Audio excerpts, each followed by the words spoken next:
that fire, Lapland Peak Tower, that highway we stopped there, is that C? Yeah. And we turned around, went back. That's how we see. Okay. They had some issues at Creek. Pretty good distance. Yeah. Got such a blistering pace. Somebody told me they had Let's see the signs. Saturday night. Slow go with me. It's bound to happen. Yeah. Get that many teenagers. They don't still want teenagers. To make it to Madison, I'd be like, oh, I gotta go Like back. Rob Hunter's son. Dang it. Son, Ray. Uber. Yeah. Oh, I wouldn't want to do that. Uber with a bike rack. If anything, they'd call Be a him. few It's like, dollars. "Take care of it." Yeah, Just unfortunately. I know we've got one person on their way, or we have a quorum though, so we're ready to go.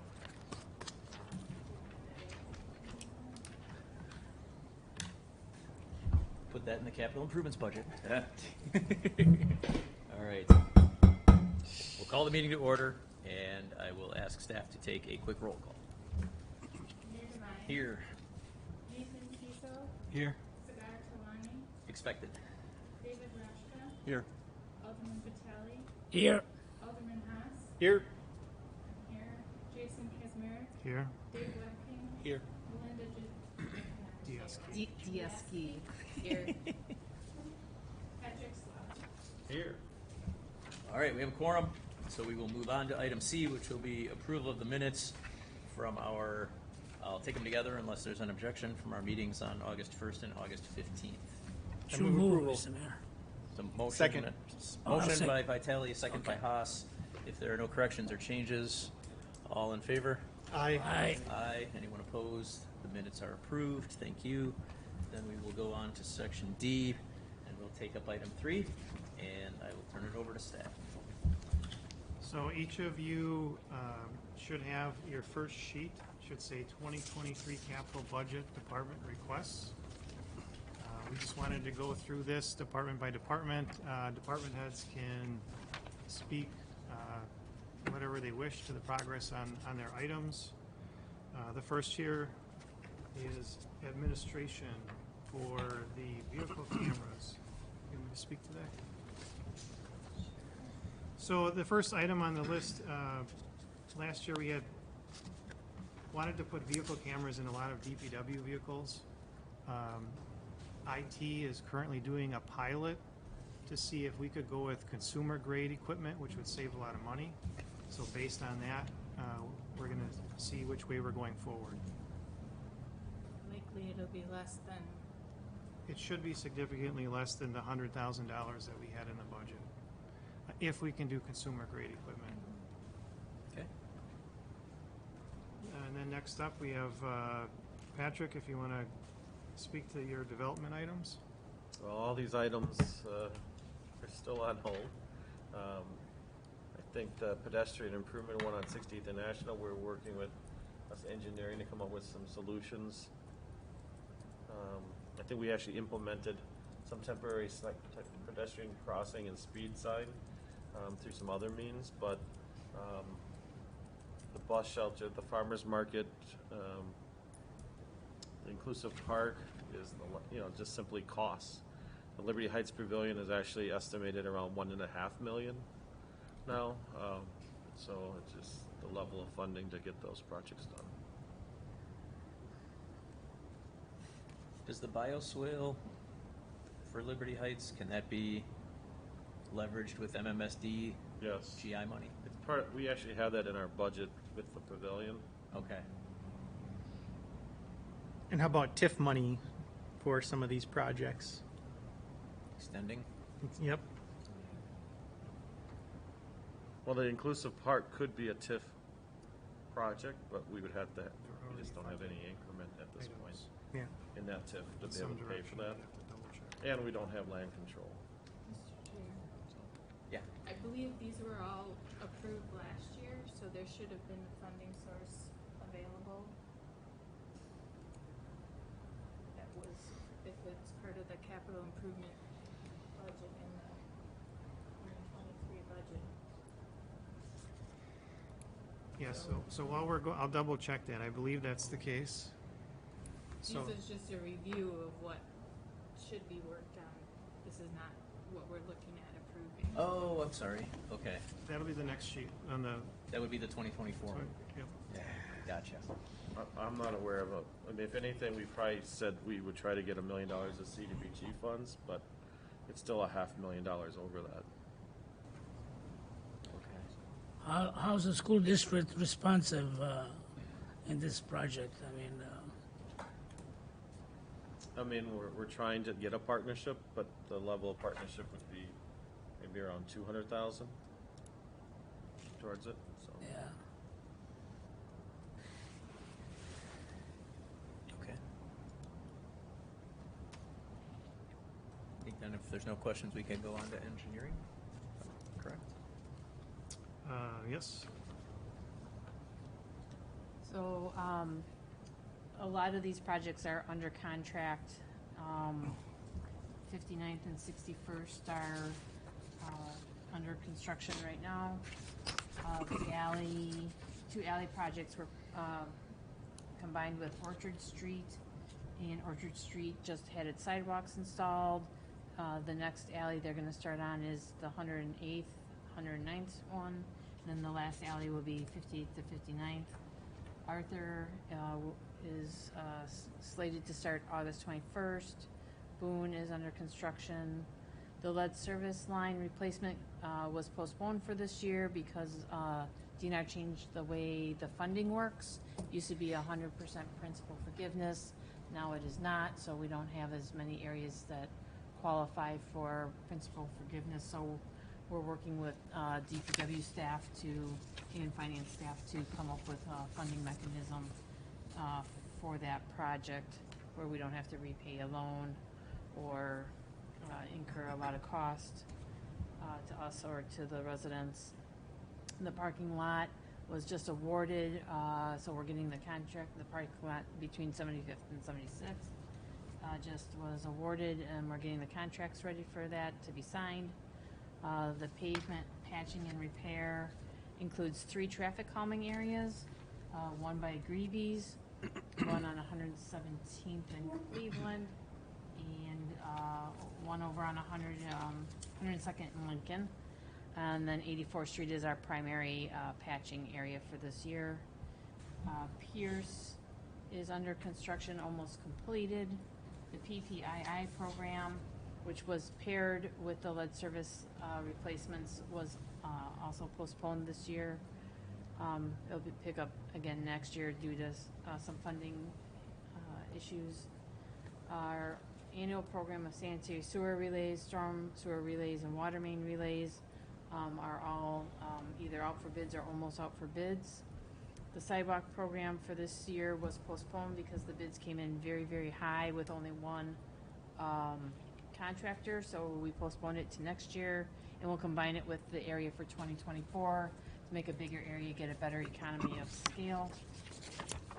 Can I interrupt you? there? Oh, please do. Yeah, and so didn't we postpone the sidewalk repair another year, a previous year, or so is this 2 years? Well, I think it was postponed in 22, and we did it in 23. Okay, But it's a different they're different areas. Right. It came in. The engineer's estimate was like $150,000, and it came in at like $280,000. yeah.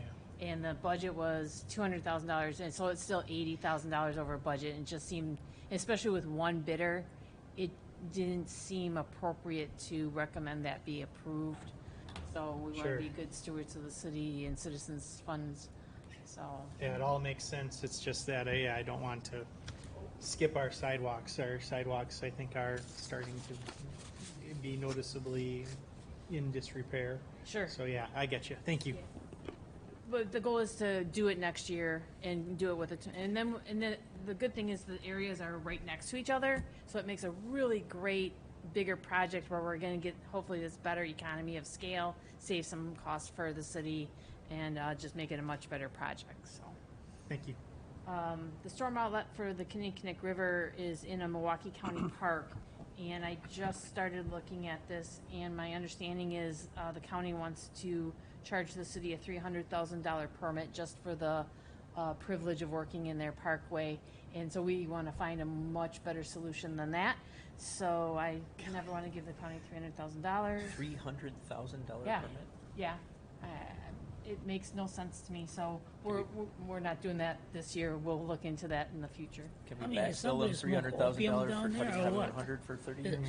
Somebody's smoking opium, I think, really. So I mean, asking that kind of money, really. it's a crazy amount of money, so just for a permit, so Yeah. we're looking at different solutions and looking at that differently. The street lighting project is underway. Washington Street is almost done.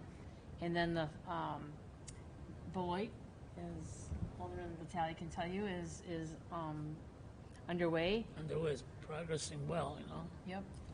Lincoln, this is our final design year, and so we'll be constructing that next year. The National is actually open, although they're doing landscaping on either side, so the parking lanes are closed, but the main thoroughfare is open and was open for State Fair, which was the goal. And then the National project is in its infancy. We were just able to negotiate the design contract. It's a 2 to 3 year design, and then maybe a 2-year construction because it's about a mile long of roadway. So that's it. Thank you.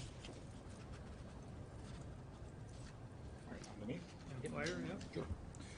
All right, so the ambulance replacement, they are ordered. We're just waiting for construction to begin. With like everything during COVID, supply chain issues hit the manufacturer, so we're just waiting for some parts to come in, but they should be on the line in the coming weeks, and we should have ownership before the end of the year. The fire extractor, so that is a special washing machine made for washing our firefighter gear after it's contaminated with carcinogens. That we have not yet ordered, but we will, and that's a pretty short turnaround time. Those are available in stock.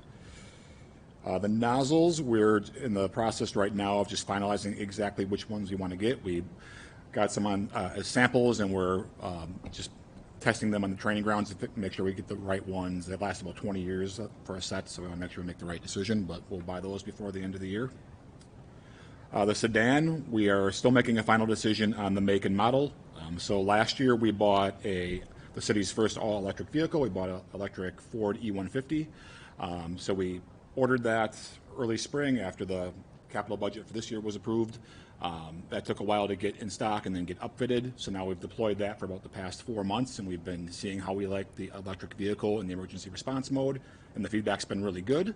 However, we grossly underestimated the charging speed without having the charging stations, just using the regular extension cord to plug into the wall. Even after 8 hours, the vehicle barely even takes off on a charge. So now, before we invest in another electric vehicle, we want to get the charging dialed in. So we're working with Public Works and We Energies right now on electric charging stations in our fire administration building. And depending on the cost of that and the speed of that will dictate whether or not we go with another electric vehicle with this purchase or if we go with a traditional gasoline engine vehicle. So we'll have it ordered before the end of the year, but we still haven't decided on which route we're going with that. And then the Station 2 dorm remodel, that was a miscommunication on my part. I did not think that we had funding identified with that, but Jason Kazmarek educated me earlier today saying that, yes, we do have funding for that with some of the ARPA funds from the COVID. So we've already reached out to Melinda and Dave, and we're going to get the ball rolling on that really quickly. And hopefully, obviously it's not going to be done this year, but we'll hopefully have an architect and a contractor on board before the end of the year and get this project underway. Any questions? And then moving on to IT, Tony is excused today, but I got an update on those items. He had a firewall replacement that's been completed. And then just this week, they should finish the rollout of their new support tools. And then the last item, the Liberty Heights fiber, I believe, barring extra complications, that should also get wrapped up this week too.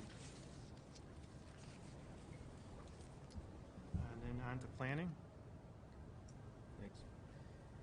The Beecher Street string lights, that project is underway, coordinated with our engineering department. And as you recall, as the notes indicate, we came in drastically over budget in 2022. and it was kind of paused, and we reevaluated with our engineering department and our consultant, and a new design was sought and coordinated with another circuitry project that's currently underway on Beecher Street. So the CDBG portion of it, which covers the funding for this, is about $245,000, which was approved a couple months ago by council. So the project is moving forward, and string lights should be implemented as part of that overall project. The pedestrian improvements at 68th and Beecher, that is on pause. I think just given the overage on the previous item with Beecher Street lighting, there wasn't enough capacity to cover the $160,000 expense.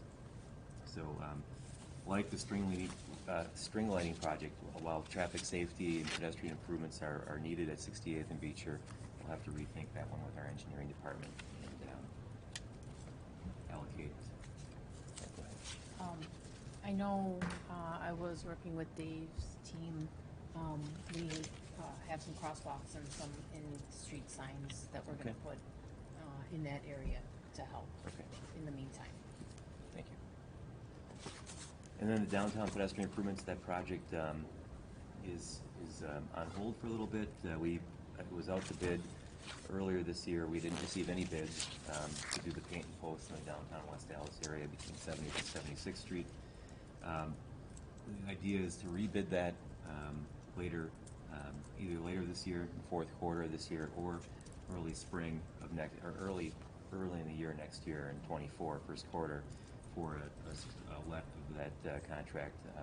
Hopefully we get some bids, and then that could be built in 2024. And that, I think one of the reasons why we didn't receive any bids in the just a couple months ago was that there was a tight tolerance on completion of the project, the state fair, and some other things going on.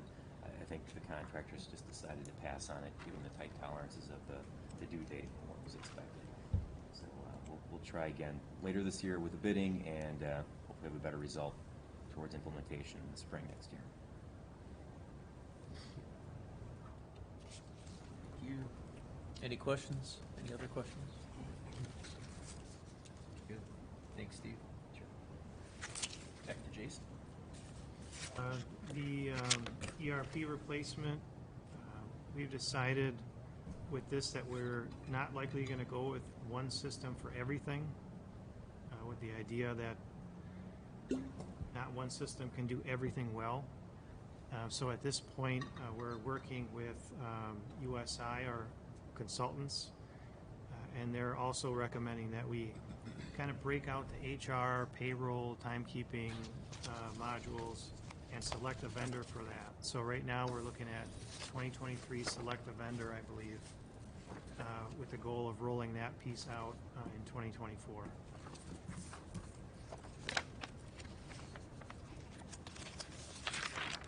Thank you. Okay. There are no questions then.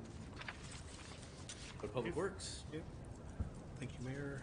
For the 96th Street pumping station, we budgeted for a generator, and the first step has been performed by our consultant with our needs assessment, when the capability would be required for that location. So we'll have to review that and then also look at the long-term strategy of that pump station. If we want to use it as it's currently being used, or if we want to use a bypass around that pumping station. A consultant has indicated that we would have enough water supply for the west side, the west end. We would have to install 2 additional booster pumps at that location. So again, that's for reevaluation in the future. Backhoe replacement for the water division has been getting estimates and quotes. The boulevard landscape is progressing and will be starting in September. The bucket attachment for the recently purchased excavator 2 years ago was ordered in May. DPW facility, thank you engineering, Melinda, and finance, and everyone for their help, and the council. That's progressing, very exciting. fire hydrants, just for ongoing hydrant replacements. Fire Station 2, we're looking at replacing the generator there. Again, we have to start with the consultant to see what the needs assessment and evaluate what would be the capability that is required. So Chief, with your new information, we'll have to kind of coincide that. Garbage truck with the plow, as mentioned, with the supply chain issues. This has been somewhat of a delay because the vendors that we normally use, they are 1 to 2 years back, and they are again looking for electronics. So those orders have been put on hold. A lot of the vendors will not take orders at this time, so you have to kind of, I guess, wait and see how that transpires. Historical Society for LED lighting, the $20,000 there, Jason, is that through grant funding? Do we have the funds for that? I just want to check. I can circle back with you on that. I gotta Okay. double check the grant funding. We attempted to purchase electrical vehicles, 3 of them, through the carbon reduction grant through the DOT. We did not receive that grant, so that one is off the books. Liberty Heights, garbage and recycling containers for road for those improvements in that park. We're receiving 3 estimates for those. Liberty Heights lighting, we just received 1 quote for the improvement of the ballpark lighting. What is being proposed is LED lighting, but also the weight of these lights. We have to verify if those lights can be installed on the currently used poles. So that's going to be an issue that we got to do more evaluation of. Library elevator, looking at modifying the elevator and getting it updated. That is in progress. We did receive 3 quotes, and we'll either go to the library board or the common council for those approval of funds. Parking signs for State Fair, looking at purchasing additional material for that, but that's something that I need to coordinate with engineering yet and see what needs to be done for the placement of those signs. Police station Sallyport and the police station substation, working with engineering, with Melinda's staff. That's going out to RFP shortly. The scissors lift replacement, again, that was provided with grant funding, and we were denied that as well for electrical scissors lift. Sidewalk tractor, that's in the process of being purchased. Our storm vac truck, that has been ordered, common council approval. Streetlight replacement poles, I believe development or planning may have put this in. That's something that we have to take a look at and start ASAP to get those ordered. Street sweeper, we were looking at an electrical street sweeper through, again, the carbon reduction grant, and again, we weren't approved for that purchase. Transfer station lighting, because of the limited use of the building, that will no longer be needed, so we can save $25,000. Tree replacement has been ordered, again, through the assistance of engineering staff for the MMSD grant. So the $10,000 there, Jason, we will not be spending or needing. Water meter, again, that's for the annual requirements for installation. And then the wheel loader, we're getting estimates for that as well. So it's ongoing. Thanks. Go ahead. So, when you mentioned the Fire Station 2 generator, the questions, does that have to do with adding the electric charging there, or is that a different station? It is a different station right now, but I think that's the future, that a lot of this, we call them small vehicles, the consumer grade vehicles, the non-fire trucks. I think moving forward, we anticipate buying more electric vehicles, so we should probably when we buy 50-year infrastructure like a generator, probably plan accordingly. So are we gonna, I mean, that's probably a bigger question, like, are we gonna buy charging for each building where we keep vehicles, right? So if the city decides to go in that direction of having electric powered vehicles, then that would be the type of improvement that we should do at each facility, but also if we have those throughout the city strategically placed. So if we go to the fire department, go to Public Works, it's not only at your facility, but you'll need it throughout the city as well, so. But are we gonna then get generators at each place that support that too? Cause isn't that We'd have to an review extra that, yeah. load? Yeah, yep. A lot of that will depend on the type of service that is currently there, but also what kind of an upgrade of that service.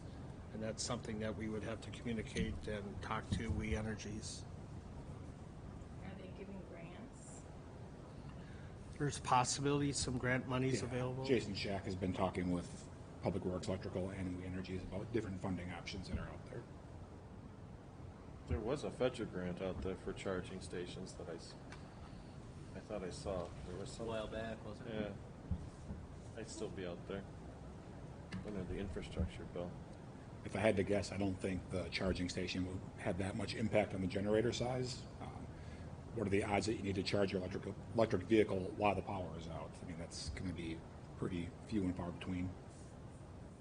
Unless there's the natural disaster. Correct. So our electrician, if I may, he did add that based on the number of chargers, the number of service, the amperage would be increased. So it would be like 340 to 480. So Mr. Mollison was giving me that information too recently. So you may have to increase the amperage to that location. What does that look like in dollar signs? Again, we'd have to communicate and try to get the quote from We Energies to say, hey, is that going to be 20,000 to have another service or a larger service? You know, I'm just throwing the money, 5,000, 10,000. I just think we need It's to unknown. Do this on a bigger picture. I know we want to go this way, but like, is it really feasible for us to put charging at each building and We gave you a white paper on what it would look like in the police department. The new generator that you helped us install, the word that we received was woefully inefficient. If we go to an electric fleet, you can't have police cars that can't get on the road because they don't have power. And do you recall how much more power they said we would need just for the generator? Yeah, And our generator was how much money? 700,000? well, for the work and the labor, probably about 650, yeah. Yeah. And that's been increasing based on the material increases and so then I have a question about, it says hybrid F-150. Are they hybrid or are they electric? Because there's different things, right? I have a hybrid car, I don't have to plug it in, and I get 50 miles to the gallon. these you would have to plug them in. So they're Electrical, hybrid. hybrid plug-ins. Ford does make a hybrid pickup too, that is a gas and hybrid engine that I've seen. Because that might be, as we're trying to figure that out, that might be a good Option transition. in the meantime. I don't know. I mean, you have less oil changes, you know, like all that kind of stuff. So it's Potentially, okay. maybe less maintenance, but you have to consider the battery, the Right. life of the battery, how much it drains over the life. Is it 5 years, 7 years? I don't know. The Somebody's replacement of gotta those. be studying these. There's got to be a study about this somewhere. We'll look it up. I'll get back to you on that. I'm sorry, I just, No, You want to do it right the first time and have well, yeah, and synchronized. then,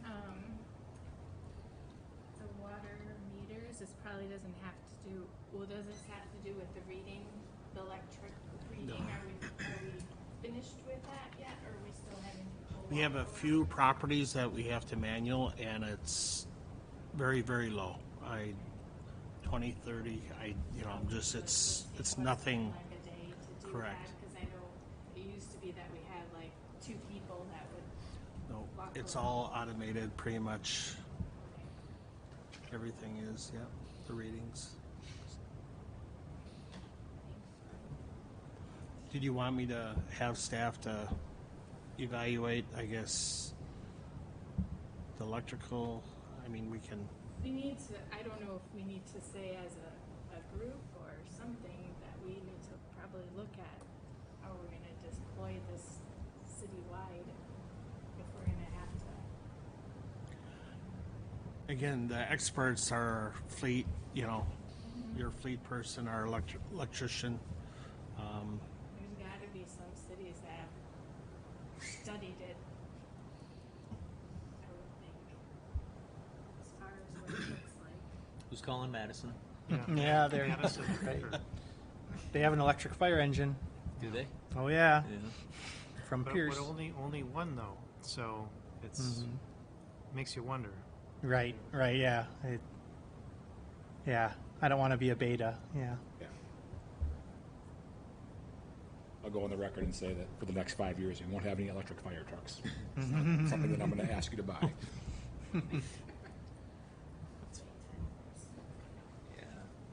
Mr. Mayor, I mean, I don't see really any problem really to, just like anything else, a lot of time we do have some study for, so to me it'd be more appropriate to know exactly what it would cost us, Mr. Mayor, then I have another question for Chief Pooler. I understand the environment have been changing, in regard the having more female on the fire stations, all the 3 stations. But I understand that you need to create additional dorms, which is additional money. But what I'm looking at it is that to create, say, a couple bedrooms in each station with the showers, of course, I mean, it's costing $900,000 to do that. Yeah, and that's just an estimate. So Wauwatosa just finished so they were like us, where they had just one big dorm, and they decided to subdivide it, and it was in excess of $1 million. Now Tosa does everything to a different level. Well, I mean, maybe they got more money. We're hoping maybe a bit They more got more money, modest. so maybe that's the reason, Yeah, But eventually since- they have ARPA money for that Yes, too. this isn't taxpayer money. This is ARPA money from. Oh, it COVID. is. Okay. Yeah, it's all taxpayer it's money, true. right? It's not from our Different local property taxpayers, tax yeah. base. But yeah, I just kind of wonder, really, the questions about separate sleeping area would help reduce spread of germs, This is true. Yeah, You've seen I some mean- of I the mean, I firefighters. Some of them are understand pretty that. big dudes, and they're all wearing CPAP at night now, and they're spraying their germs all over the common So, dorm room. so in other words, I gotta be careful with my wife. If I go to bed at night, she can spread germs, right? Yeah. Yeah. So So, and it's expensive to take one big room, bigger than this, and divide it into 10 or 12 smaller bedrooms. You got to not just put up the walls, but you've got to touch the electrical system. So you've got outlets that meet code in all the rooms, the HVAC to run vents in all the rooms, the fire alarm system to have an alerting device in every room. It costs a lot of money and brings know, a lot I of understand contractors that. in. sure. All right. There's no other questions on item 3, then we can move on to item 4, the 2024. Hey, Sauter. It's the 2028 capital improvement program.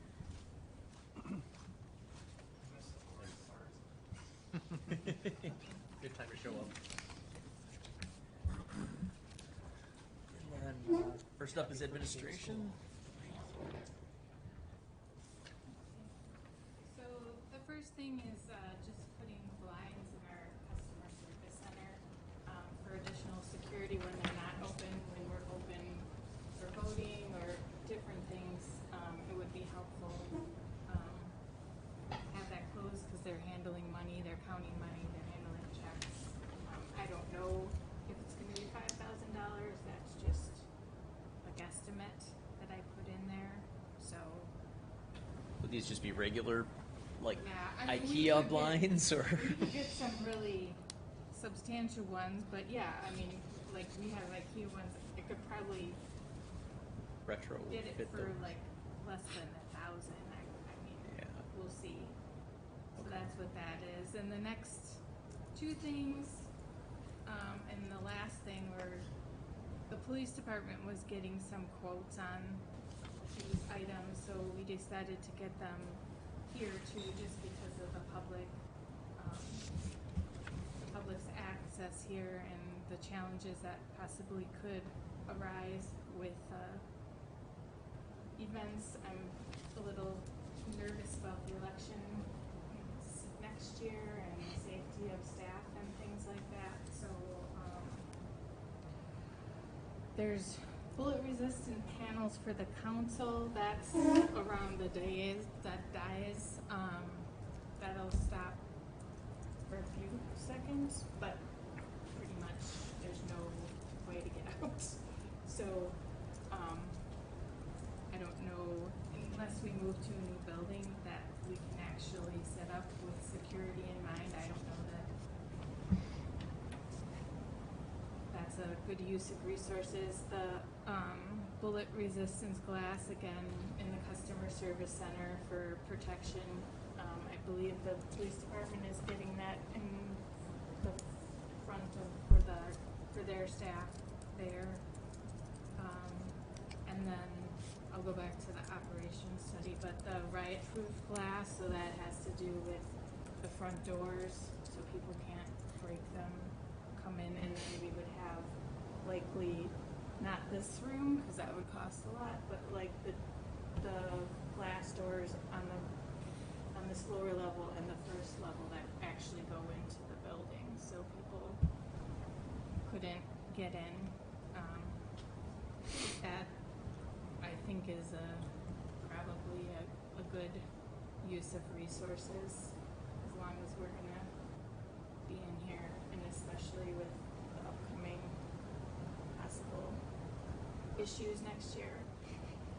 And then going back to the city building operations study, with our new public works facility, engineering and IT are going to be moving out of City Hall. We have had discussions about different other departments moving to other buildings, but after engineering and IT leave, we'll probably just have about 50 people in City Hall, and we have, I don't know how many millions of dollars in upgrades. It was proposed in 2018, 30 million. So one of the things that we've kind of talked about was expanding the library to have more of our services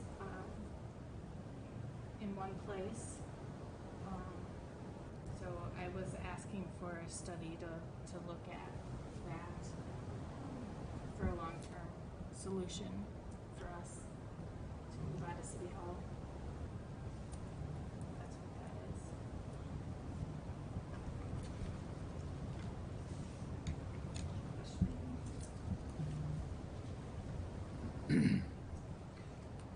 Okay. And I guess a little for the next, the clerks, the electronic voting machines, these are where people can just, instead of having a printed out ballot, they have a ballot that they put in, and then they pick which candidates they want to choose. This is especially good in partisan elections, or like the school board elections, where people aren't familiar with not voting for people or voting across party lines. A lot of people's ballots get spoiled because they do not follow what they're supposed to. Plus, these also provide ADA availability. Right now, they can be, there's a matter of programming. So we have 26 wards. So in each of the machines can get programmed with, I think, up to 3 wards at them. So sometimes things get backed up because people are trying to vote. Like Ward 18 is our biggest ward, I think. So if we had one machine programmed with that, that would be likely backed up. We're really trying to push the electronic voting machines, but people are not going to use them if they have to wait in line again.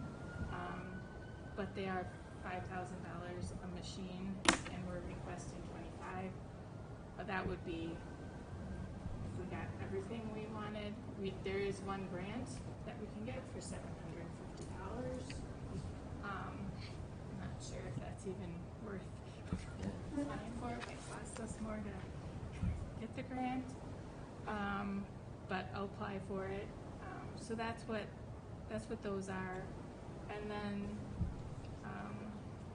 we do our central count, so we count all of our absentee ballots in here, and we're in here pretty much all day. So if it's a very sunny day, we've put paper up on the walls to block that, so we're able to do the counting. So also if people have meetings in here in the morning, I think we've had our capital improvement meetings in here where we've been almost blinded. Council committee meetings, right? So that's primarily for election, but also for other meetings. So that's what those two are.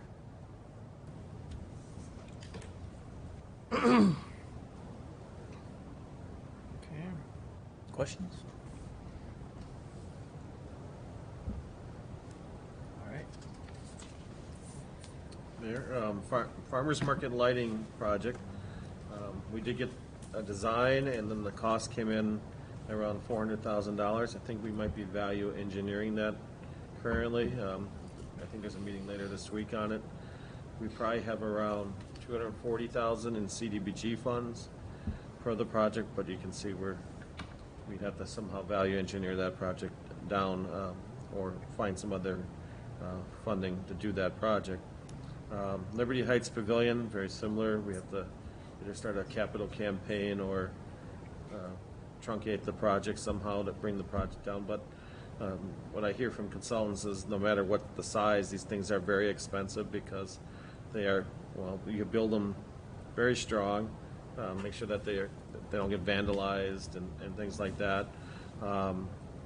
But just because they're small, the contractors charge more, and it's a higher cost. So, and the Longfellow Playground, the Longfellow School is closing. It's actually up for sale. I think the school district's going through an RFP process on that now, and one of the long-term issues we have with schools closing are lost playgrounds potentially that are there, that are part of the neighborhood. Kids use those school grounds when school's not in session to gather, so we'd somehow either have to replace a park potentially or work with a developer to put a new park in place. Last item is a parking lot at 67th and Mitchell. This is a TIF-funded project. It's behind Oak Brewery and next to 6771, and it's part of the negotiations we have with the developer in creating adequate parking for that project. Gladly answer any questions you may have. Thank you. Questions? Go ahead, Sagar. Could you disclose what's going at 6771? It's what we are working on right now. It would be half occupied by a event type business, Okay. and the other would be an event space business.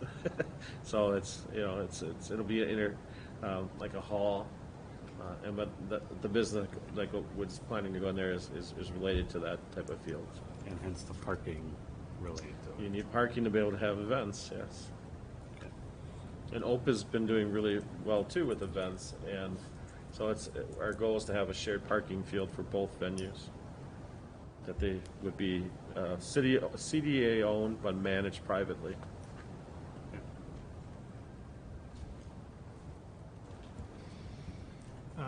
And then, just to go back here, so the farmer's market lighting that I marked is on hold, so that kind of shows separately in the capital budget at this point. Then the other two, the Liberty Heights Pavilion and the Longfellow Playground, since they don't have they have unknown funding to make those projects complete, then I'll move those also to the hold list. So that's where you'll see them in the final version of the budget.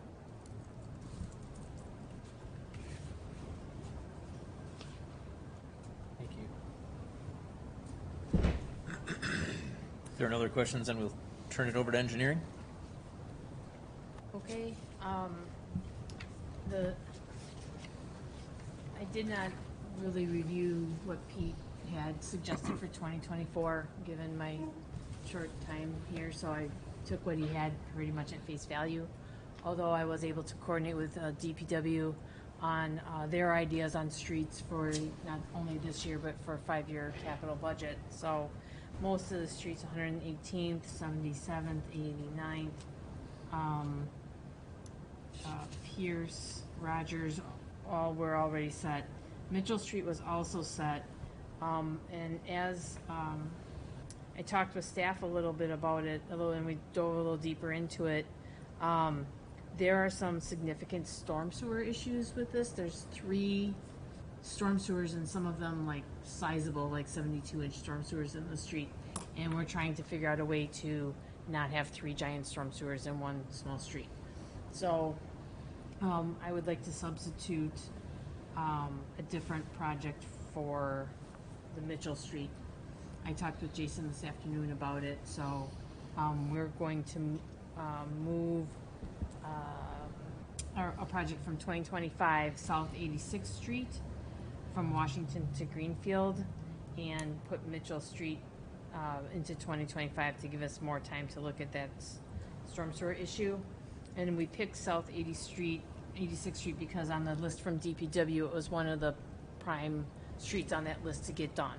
So, and its road rating is a 3. So we're requesting to make that substitution.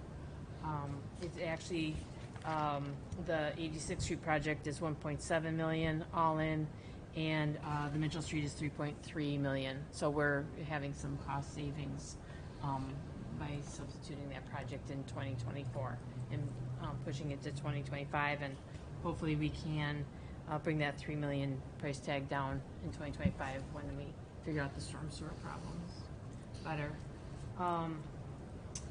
The Beloit project is not the street necessarily, but as part of the Beloit project, there's a railroad crossing in there. We had to gap that due to issues with the railroad, and then and to coordinate the closing of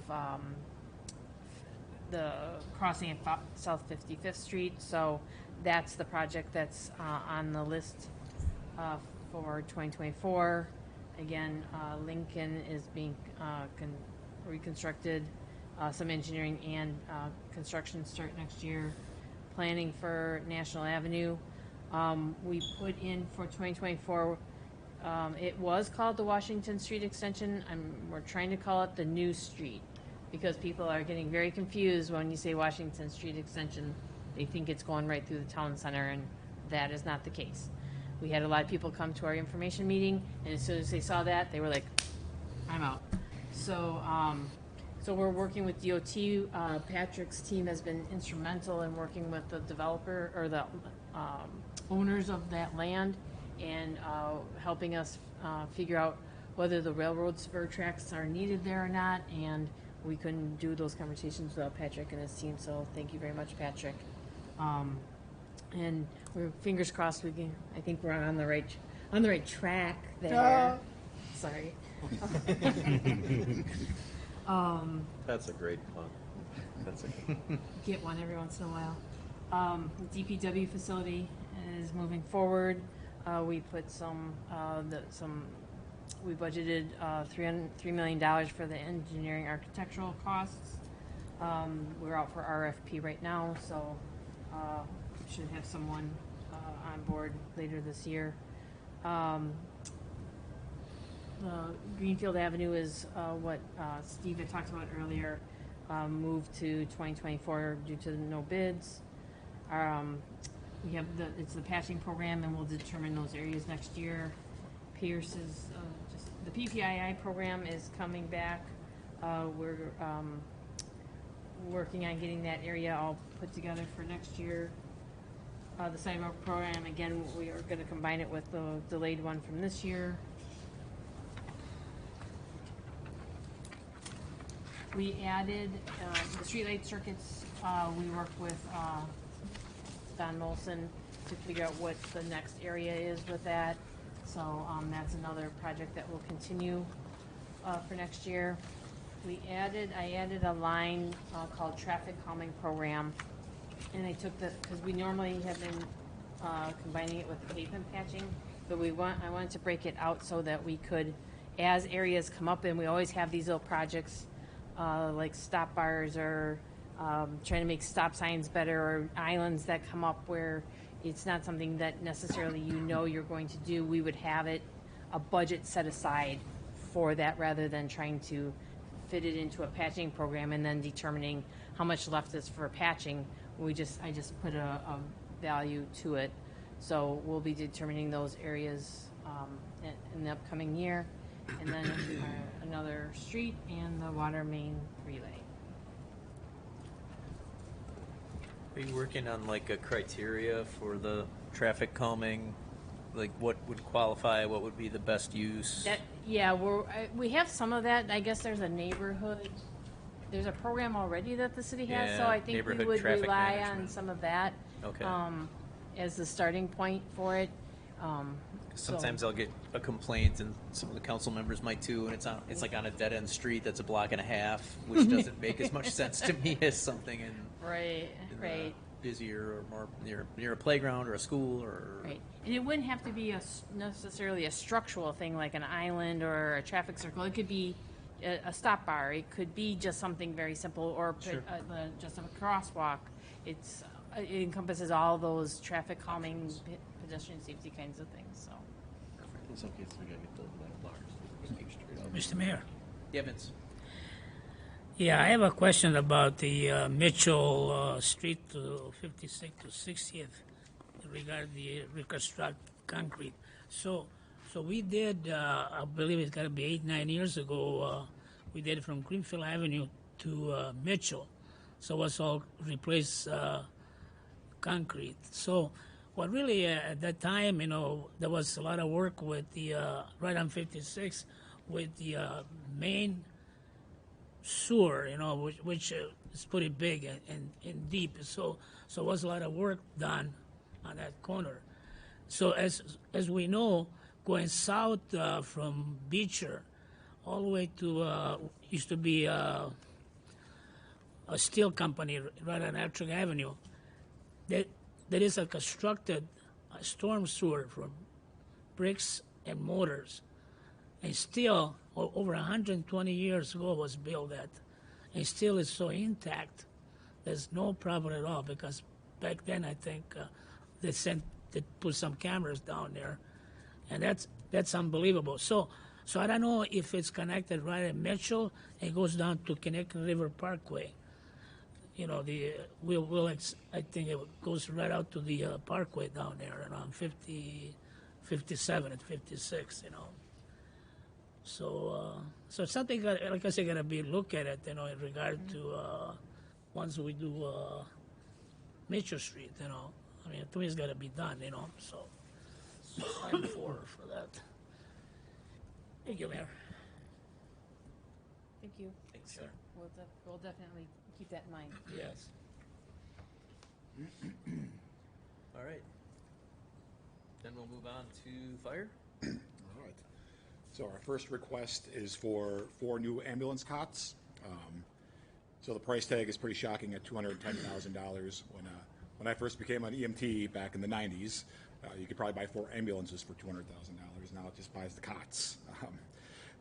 Cot manufacturers have gotten smart and realized that if they stamp an expiration date on it, we're forced to replace them on a regular basis. We used to have cots for 50 years, and now the liability behind that is they stamp a date on there, and if you talk to the city attorney, I think he would agree that to put somebody on a cot that is past its expiration date, bad things do happen.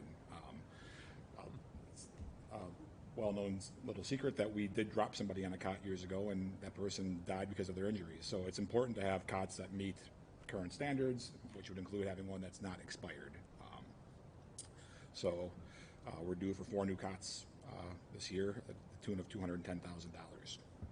So is that like the whole contraption with the wheels and the wheels that come Yeah, up? yeah, they've gotten a lot more technical since the days of Johnny and Roy, where you just pick up the aluminum thing and slide it in. Now it's like almost like a little mini robot where the cot, auto raises and lowers, and then feeds into a receiving system in the back of the ambulance.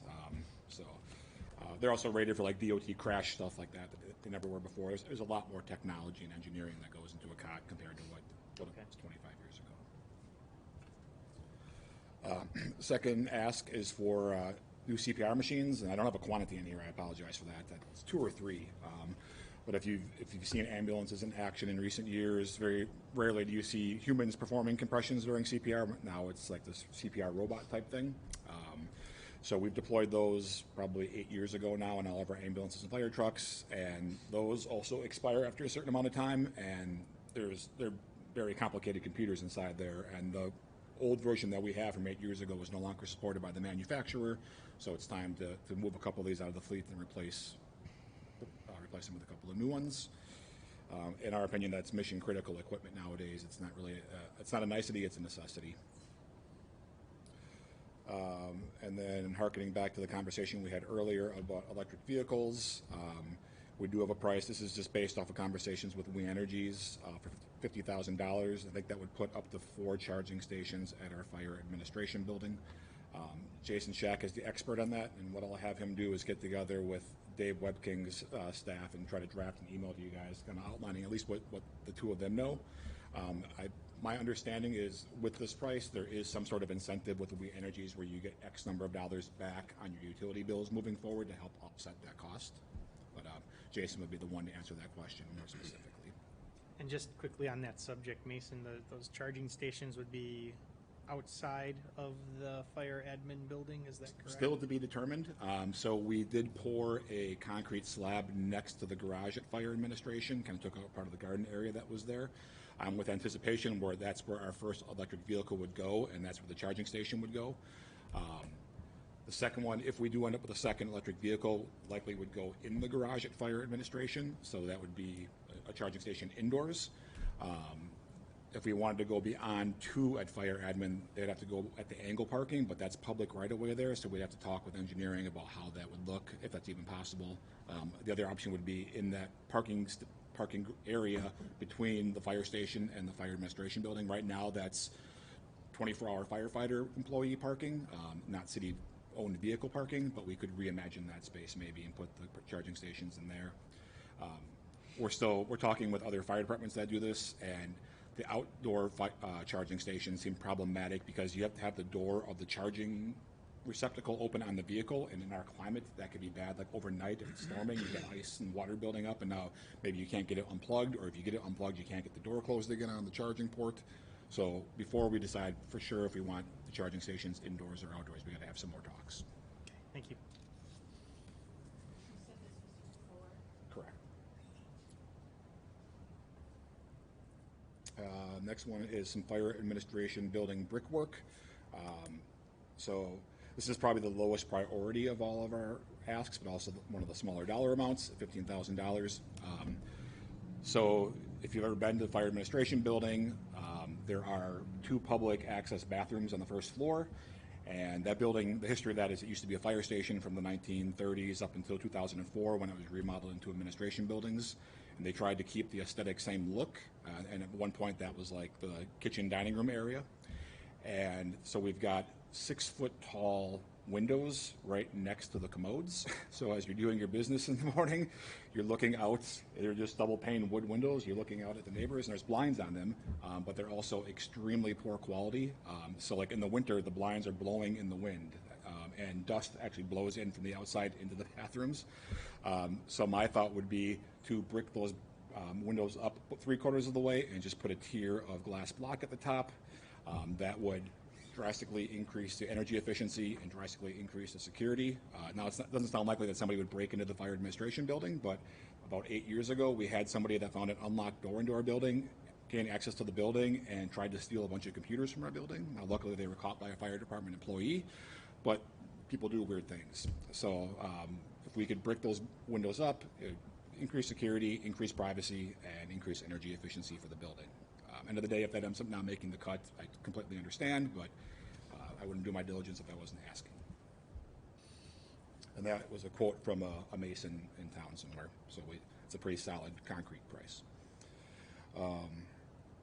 Next one is $27,000 for fire administration teleconferencing equipment. So when that building was built in 2004, we have a conference room probably a little bit smaller than this room. Milwaukee County's Office of Emergency Management applied for a federal grant, and they put in, at the time, very cutting-edge teleconferencing equipment that linked all the fire stations in Milwaukee County together. So for emergency management and for training purposes, we could communicate to any firehouse in the county. That was great. Eventually, that equipment hit end of life, and this is pre-COVID, so nobody was really thinking too much about teleconferencing needs. Then COVID hit, and realized that the stuff that we had installed was no longer working, so we scrambled like most people, bought a couple of webcams and a couple of remote mics and threw them in the corners of the room. It works, but even by today's standards, barely. It's really hard to host a meeting in and out of that room. So I've been working with IT since COVID hit, trying to find the proper solution. So that $27,000 was the latest quote that IT got on upfitting that with modern cameras and modern microphones. Our staff still feels that we could probably do that cheaper, so we're hoping to bring that price down, but that's the best quote we've gotten so far. It's at the point now, so we've got 3 screens about that size in the room on 3 different walls, and one of the screen still works, but the networking equipment behind the screen that makes it show whatever's supposed to be on the computer has failed, and IT can't fix it because it's proprietary to the 2004 system that's installed there. So we've got one of our 3 screens is down. And then the method to select the different inputs. So if, we've got our city network computer, and then the ability, if you bring your own computer in, you can plug it in with a USB cable, or you can actually remote in through a Windows app. The switching mechanism to go between those different sources has failed. So right now you've got to dig around the back of the computer and unplug somebody else's computer to plug your computer in, or the city computer in to see it on the monitors. So we're at the point now where we definitely have to figure out something. So that's what that money would be for. The next one, the $250,000. So that was my last minute request because as I mentioned earlier, I had talked to Jason and forgotten that we had the ARPA money sitting there to remodel the Station 2 dorms. So at the last minute of this process, I just threw a blind $250,000 in to remodel those dorms because, like Alderman Vitale, if I had to guess how much it would cost, that would be my guess. I would not think it would cost $900,000 to do a dorm, but that $900,000 that's sitting there with ARPA money was based off of Wauwatosa's project. So that number is more accurate. This was me just scrambling and pulling a number out of the air at the last second, but we can scratch that all together because we have the ARPA money sitting there from last year. So you can ignore that $250,000 request. And then the Fire Station 3 garage doors. So all 3 of our fire stations were either built or remodeled between 2004 and 2005. And we've been seeing increased number of failures. They're very large doors. They accommodate fire engines, and they're very, very heavy. And apparently all commercial garage doors, I learned this last year, come with a $100,000 open-close cycle life expectancy. And we're well beyond that for all of our doors. So Station 61s are actually getting replaced today. That was an emergency request that I put into the Common Council a few months ago because one of them, the tracks had completely just worn away to the point where the wheels weren't staying in the tracks and multiple things had broken on the door. So Station 1's doors are getting fixed right now. And that was our eye-opener that, hey, we're seeing this increase in door failures. It's time to replace all of them because they're past end of life. So that price is for the 2 doors that are on Station 3 on the west end. That only leaves Station 2 to take care of, but that one has 7 doors, so it's a much more expensive project. But we've got more leeway because Station 3 only has 2 doors. If one door fails, we're really out of luck as far as trying to get the other vehicle out of there. Having 7 doors at Station 2 gives us some wiggle room where if a door fails, we can move equipment around temporarily and still get rigs in and out. So even though it has more points of failure, it's got more redundancy as well. And then the last item is a new UTV ambulance. So this supports our efforts at State Fair. So we currently have 3 UTV/ATV style ambulances. The oldest of those is 25 years old, so it's just due to be replaced. So that price would include the vehicle and all the equipment that would go along with the vehicle. Mr. Mayor. Go ahead. Yeah, I would like to go back a little bit about the fire stations. I believe that's probably my strong opinions, you know. So the District 3, where the fire station, the District 5, where the fire station is, so I understand that there's some investment to update some of the things in that building, right? Yeah, are you talking specifically about Station 3 on the west side? Yeah. So what really occurs for years, I always kind of bothered me a little bit, the fact that we have on 67th place, right off Beach, we have a fire station. Then we have the main station right on National there on 72nd, 71st. So the problem that I see, so we have a Station 3, which I believe the building is not really what I can see is in good shape at all. So, you know, what I'm really looking the future, if we think about considering build, and like I said, there's the issue about the dorms. If we had invested, I don't know what it would cost to rebuild a new station, you know, and cover some of the, not to play around and invest money on something that's old, just like a Public Works, same thing. So to me, I think it would be the proper route to take, not just for today, but for the future, you know. To me, I think would be something to look into it. Maybe the station to be moved more, a little bit east, and not to the extent, but find a location which would be feasible, you know, for the service, you know, in case an emergency arises, you know. And to me, I will be something really to digest and kind of looking for the near future, really. Yep, I 100% agree. So, so the history for those of you who haven't been with the city for that long. So we have three fire stations in the city, and all three were either rebuilt or remodeled around 2004, 2005, as a result of a lawsuit against We Energies. So back in the 80s, We Energies had dumped some hazardous materials into the Honey Creek, didn't tell anybody. Our crews responded because there was something obviously wrong in the creek. A bunch of our equipment got contaminated. A bunch of our members were exposed to this hazardous material. The city sued We Energies, won the lawsuit, but the money was earmarked for public safety improvements, and that money the city chose to rebuild or remodel all the fire stations with. Station 3 on the west end was the last to be remodeled, and at that point, in my understanding, I worked here, but I was not the fire chief at the time, was that basically all the bulk of the money was spent on the front end on the other two stations in the fire administration building, and whatever was left was thrown at Station 3. It was the crummiest building to begin with, and basically just got a hack job remodel and sent on its way. So fast forward now, and continual maintenance issues. I'm sure Public Works can speak to how often they're out there working on HVAC and other things. So the building's off of its foundation. There's a gap yay big in the basement between one of the main beams and the ground. So it doesn't have much life left in it. In addition to that, it's in a horrible location.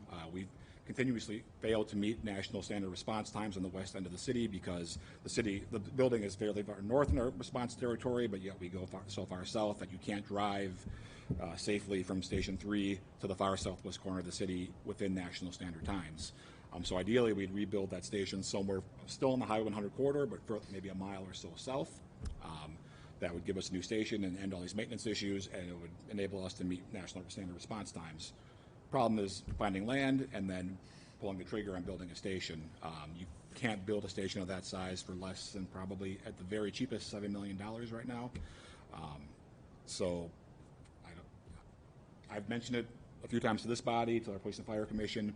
However, we're also in the middle of building a extremely expensive Public Works building. The future of this building is up in the air.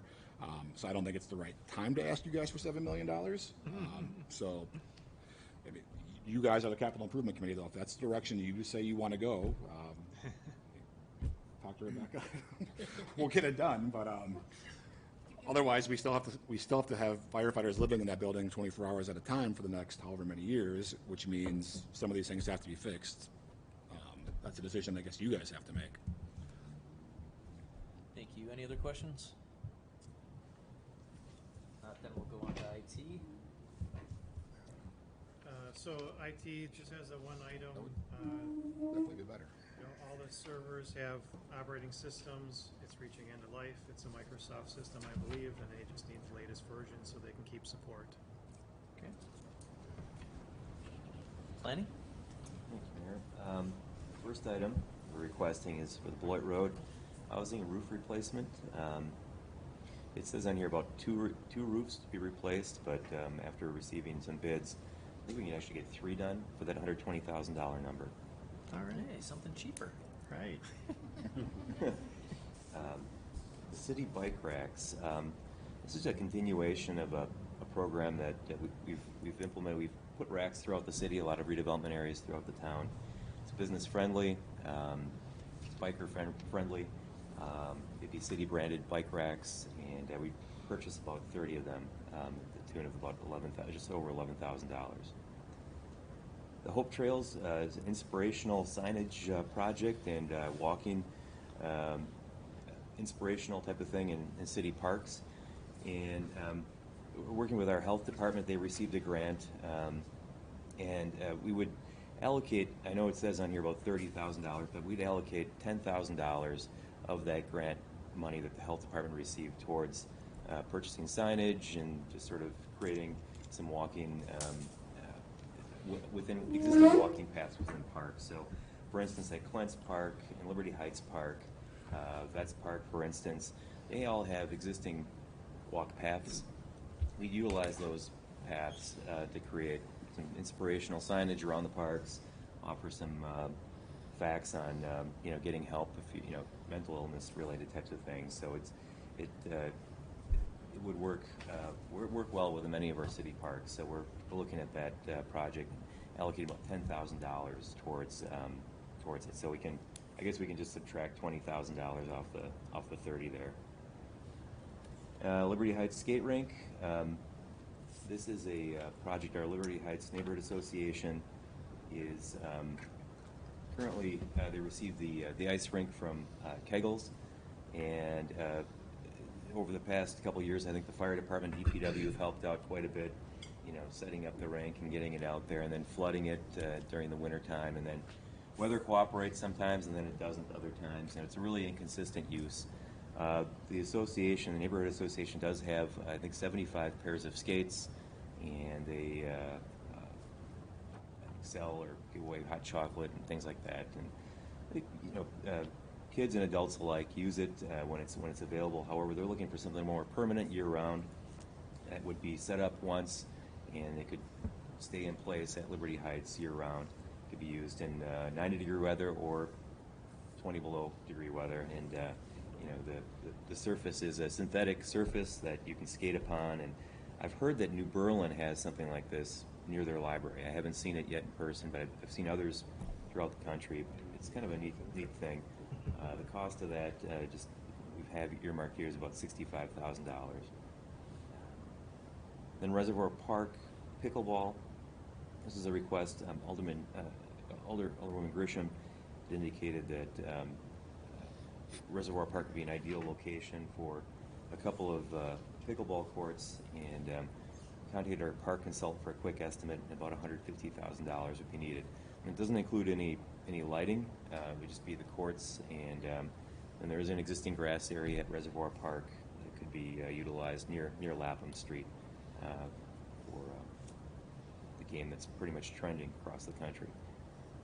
And the Safe Streets for All, this is a $5,000 ask, and what that $5,000 would be used for is the city's local match. Now, the city of Milwaukee County actually received about an $800,000 grant from the Wisconsin, for the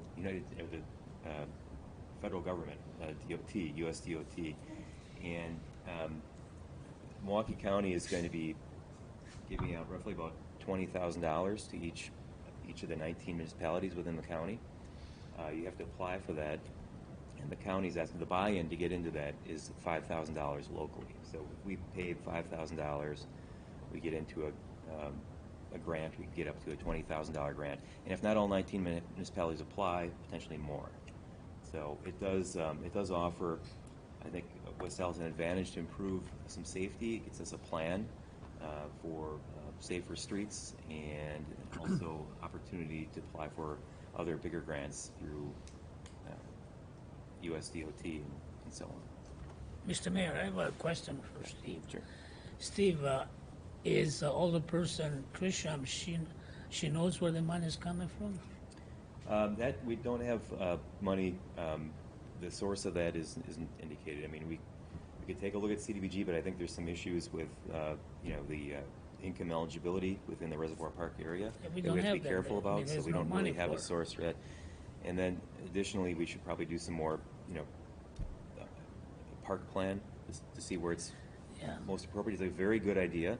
And then pickleball, I mean, it's a trending sport right now. A lot of people are doing that versus tennis. People still play tennis, but pickleball's spreading like wildfire across the country. And we have some courts at Liberty Heights that were tennis courts converted. The nets are a little too high, but Too high, yeah. Dave's team's working on lowering those nets a little bit for to meet regulation. 36 inches for pickleball, 42 inches for tennis. So. Yeah, just the idea is that the amount of usage and the cost is really, like I said, this time there's no really money to invest, on that proposed. So, which is fine, but I don't think we should really, at this time, even think about it. I'm sure the budget is going to be a little tight this fall, So that's my suggestion, Keep, The idea is great, but the question is the funding. We can always spend money, where the money is coming from, True. Any other questions? Yeah, so Alderman Vitale, since this doesn't have funding, it's going to go on the hold list at this point, so. Yes, thank you. I still, and I don't want to belabor this, but Little League was talking about expansion plans 7 years ago, 8 years ago, and we haven't heard any updates on that. There's still that talk, plan, splash pad, and that whole part. We still don't have a lease with Little League. It's been years. We should kind of get that in place before we start. More. All right. If there's no other questions, then we'll go on to police. I do have a question. Oh, sorry, go ahead.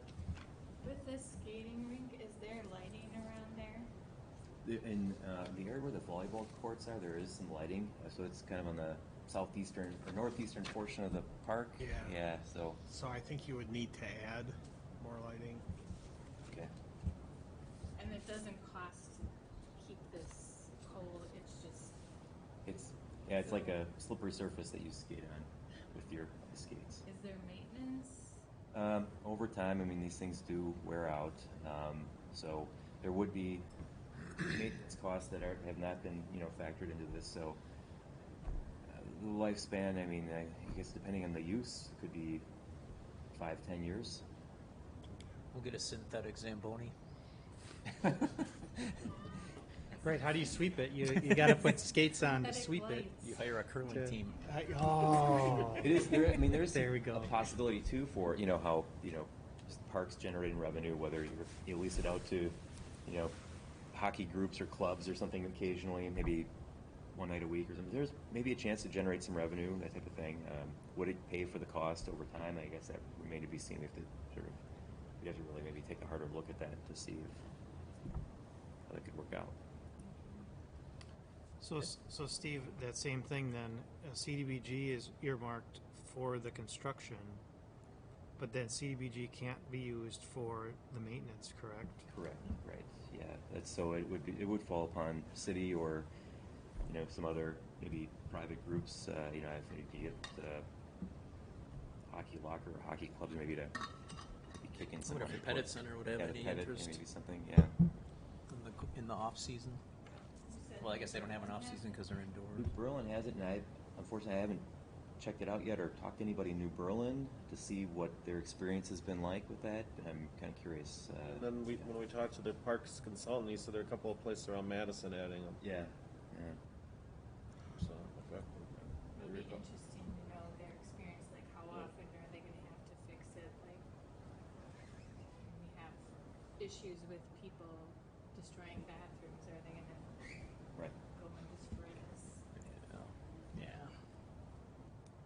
Then we might need cameras too. True.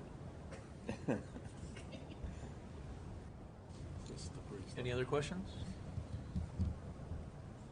All right, now we'll go to police. All right, we technically have 2 requests, but a third's been added to ours for efficiency. So we're looking for bullet-resistant material in the municipal court, which would be the west wall of our police building lobby, and then the police portion of that same lobby. If you do a simple Google search, if there is going to be an attack against government, it's city halls. They apparently don't like elected officials, and they don't like police officers. So those would be the 2 biggest threats in the city. There is a company that is doing a fair amount of work in the state of Wisconsin right now, where it's essentially a film that goes over the glass, and it'll buy you some time. In your case, for the common council, you can duck Hide, yeah. behind your desk. And Is that- yeah. I'm hiding behind Vince. duck and No, and he buy some can't. time. If you do build a new city hall, I would strongly encourage you to have an escape route. If you look at how this room above us is set, you have no logical escape route. I would suggest that you run through this glass door up here. Yeah. So you're in a good spot, Kevin? Yeah, Yeah. the best. I know. Yeah. I've thought about that. Take Rosalie with you. I mean, nope, I'm going. Turn to your left and get out the glass door. Yeah, that's right. Gotta help Rosalie. So it would, in our department, it would buy us some time to respond to the threat. Same thing for municipal court. And the only other thing that we're looking for is a recording system. Every police department records their 911 lines as well as their radio lines, police radio lines and fire. Our system is at end of life, so that quote is to replace that system. And that is all we have. Thank you. Any questions? I do have a question. Go ahead, Rebecca. With the, Vehicles. You have two. with the recording system, is there some type of search for record requests and things like that, like we're gonna have for the cameras and all that kind of stuff? How is it? I can does find that out. work? I doubt it, like you're saying, like a keyword. Yeah, or something. Yeah, we or- find calls now by narrowing it down with the citizen, when did you call? And then we'll find it on the appropriate line. I could check, but I highly doubt it'll have like an AI capability of how many times has the word police been used. Or even like, I don't know how it works to get the record to the people. Oh, for like, with Axon, we can deliver a link. Right, right. You're talking like that? Yeah, I'll find out. So we're out of the business of CDs. Yep. You can have the rest we have here. Yeah. Kevin? I will check. Yeah, thanks. Yep. So Chief, the glass that's currently in use at the police station, it's not bullet resistant, or is it? I guess I'm just surprised. I assumed that it was. I'm surprised that it was installed. I mean, it was in the 1990s. People had guns then, but Yeah, you didn't see a lot of thought in the 90s to target hardening, I would say. You look at where I came from in the city of Milwaukee when I left, they still had open counters that you could simply Hop over, catapult yeah. over and get into the police station. So yeah, that was not a common thought in the 90s. yeah. Okay, thank you. Any other questions? All right, then we will move on to public works. For some updated equipment purchases, Aero Board, this assists with traffic control So these are mounted on two individuals in this case. It'll be replacing equipment that's roughly 20 to 25 years old. The next one is the Bobcat tractor attachments. What we're looking for is buying attachments that can also provide servicing of snow plowing operations. This Bobcat was purchased by our stormwater management account, and we want to dual purpose. So in the spring, summer, and fall, it would do its pervious paver cleaning, but then in the wintertime, it's also can be snow plowing as well. Boulevard conversion, we're requesting $10,000 to consolidate and improve the aesthetics of the boulevard there on 84th and National, right underneath the railroad tracks. Our stormwater pumping station on 111th and Grant, we're looking at improving on the pump rebuild. So we have 4 pumps at that location, and every year, the last 2 years, we've been repairing those in a rebuild, which have been very costly, so to speak. Next is the catch basin repair and replacement. This is for materials for our crews and staff to replace and repair those catch basins that have been identified by Public Works or engineering staff. Roof replacement for $120,000. It's right above us where we're experiencing leaks in and around the skylighting. We've had repaired, but just based on the age, it is due for replacement. But again, this is something that we may want to wait based upon the longevity or what is the plan of City Hall. Next is our digger derrick truck. This is 24 years of age.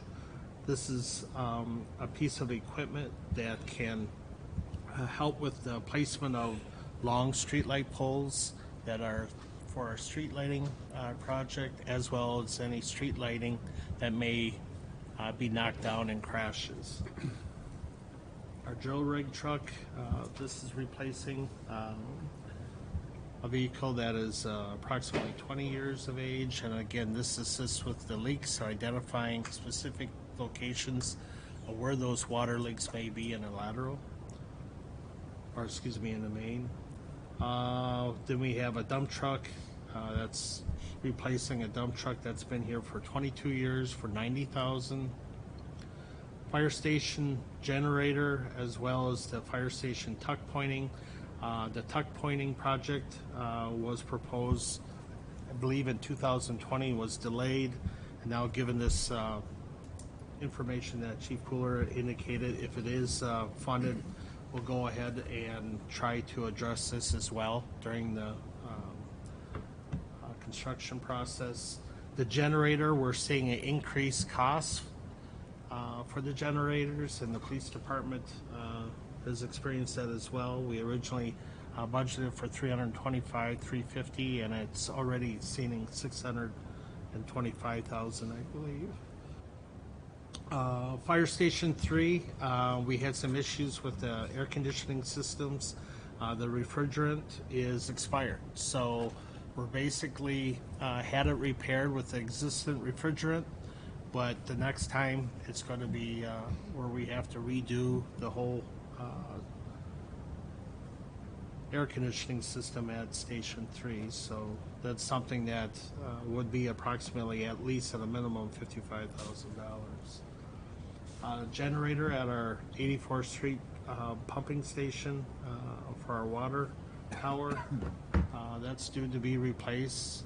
We just put a marker of about $300,000. Again, that would require a consultant to see and verify what the needs assessment is for that type of generator, for the adequate pumping of water to the residential area there.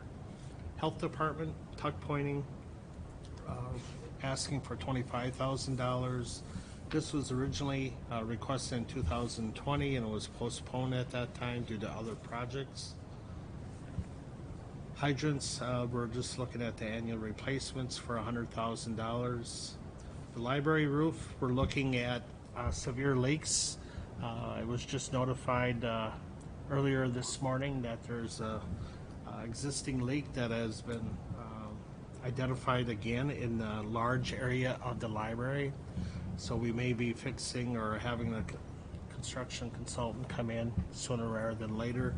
We have attempted to identify, but it's the rock tar type roof. So basically the whole roof has to be removed, you know, all the materials in order to find the leak. So it's almost better to put a new roof on there for that type of costs and labor.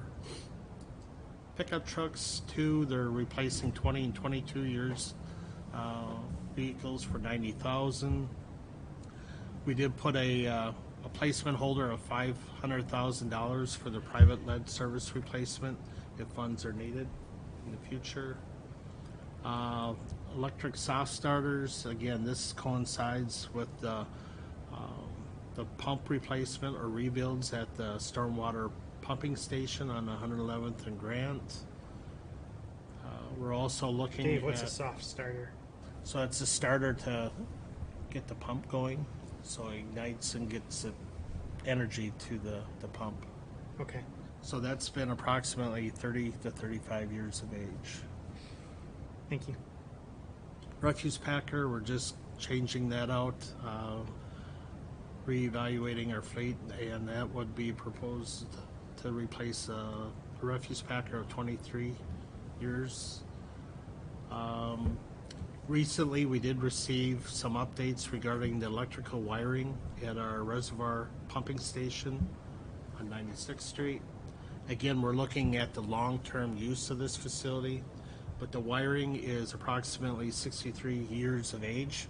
So at some point in time, even if we discontinued as a storing or a reservoir pumping station and we use it as a bypass or a booster to add pressure to get water from point A to point B, the electrical wiring system is recommended to be updated. Riding mowers, we're looking to replace 4 mowers that are approximately 17 and 22 years of age for $90,000. Rogers Park, we're looking at new surface material for the playground area, and we're hopefully, we did inquire for CDBG funding for that project.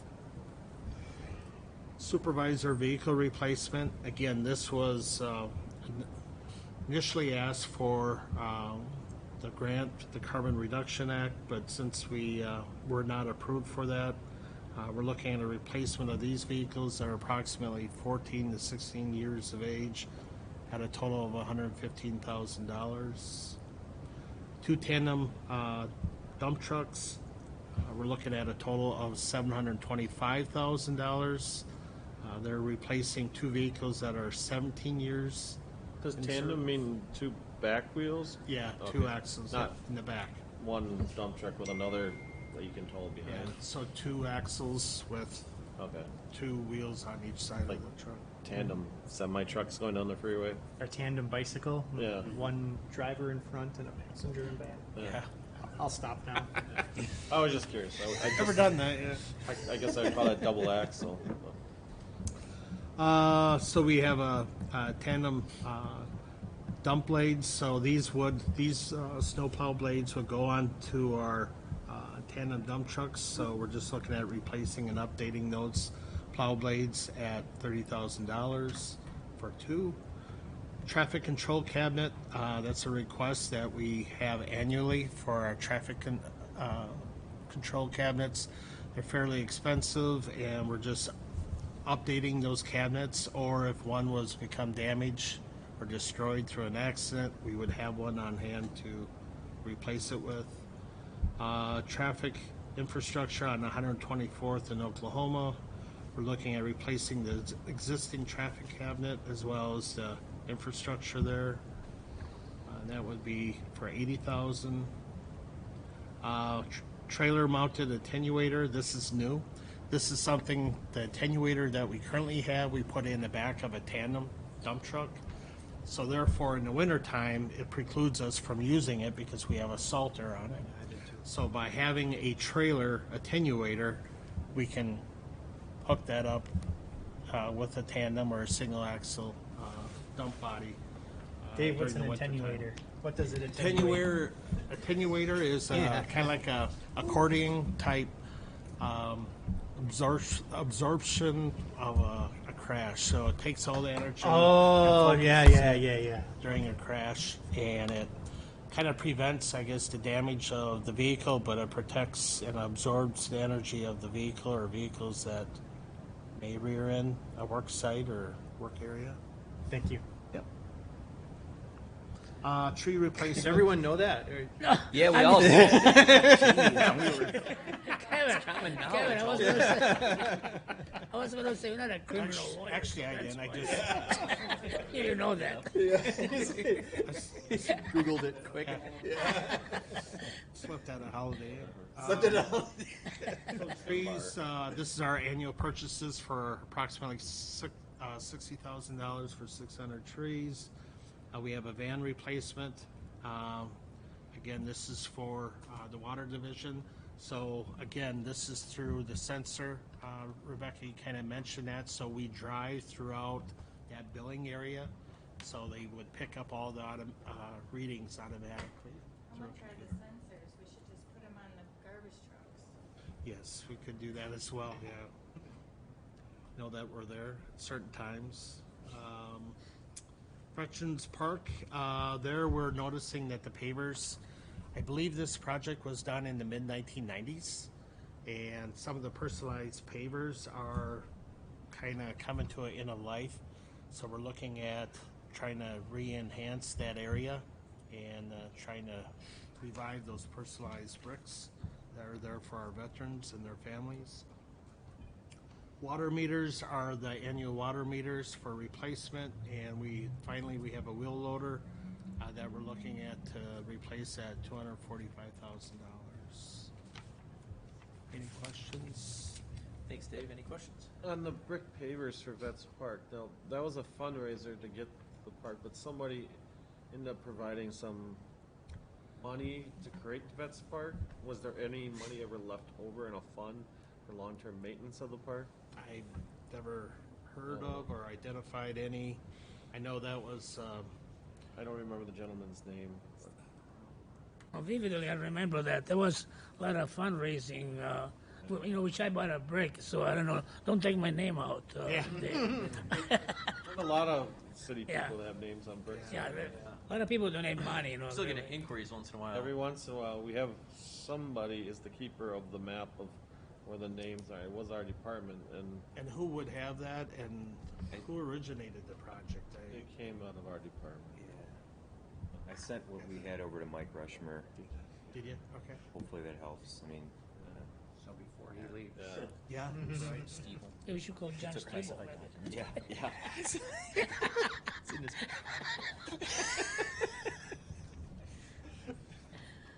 Any other questions? All right. Then that wraps up the review. You want to sum it, or what? How do we Yeah, conclude it? so we went through the fun part of, here's what the requests are. Not all of these requests, there's a lot of different funding sources. So I guess right now, I would just like you guys to go to the whole capital improvement packet. And in there is a big 11 by 17 sheet. It has all the individual funding sources.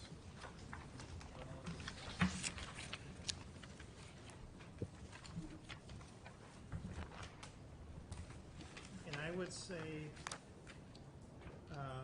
just generally, as we go through as you look at all the funding sources, utility cash, TID cash, levy debt, everything in here, in my opinion, other than the first column, is reasonable for the city. If you have any questions with any of those funding sources, or I should say right now, do you have any, other than column 1, do you have any questions with those funding sources? Okay. Then just want to focus on column 1, which says capital projects cash. So typically that column said carryover. That's what you'd be familiar with. And I don't know if you recall, but my goal was to eventually get away from using carryover because you'd have to wait till May to figure out if you could even afford the stuff that's on the list. Well, I figured it'd be a few years before we could get there. We're there already. We have enough cash on hand that we can stop using carryover. We can make legit capital budget that we can run with right away in January. And the reason that it came sooner rather than later, I think, is really the interest rates went through the roof, and that led to additional cash that we were able to put into the capital projects fund. However, we don't have $3.8 million to throw at this grand total that's in this column. Okay, so last year's budget, I limited this column to $3 million. Again, this year, I would like to limit this column to $3 million. That means we have to make some choices.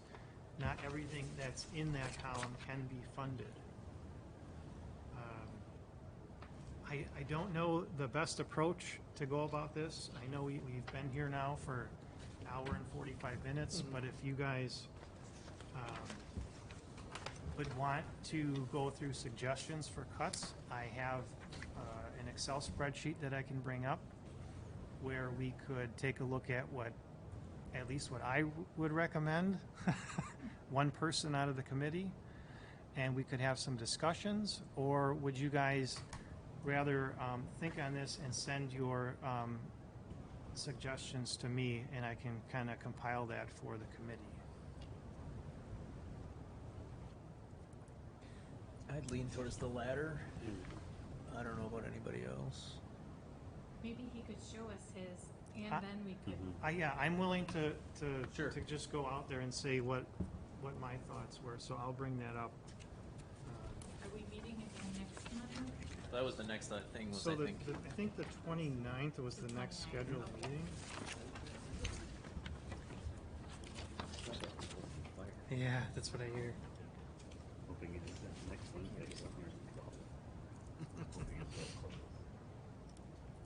All right. So on this spreadsheet, I separated out, I have all of the items that are listed in the capital projects cash.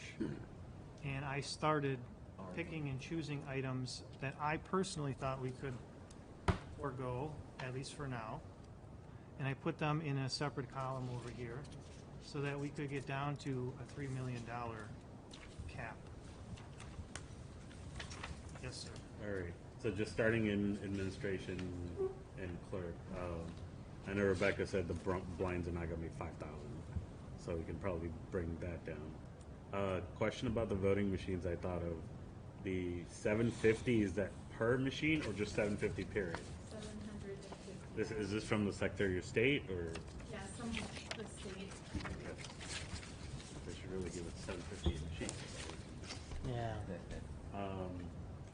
So this is, I'm going out on a limb, right? I'm Mhm. just throwing out my thoughts out there. This is what I was thinking. Let me see if I can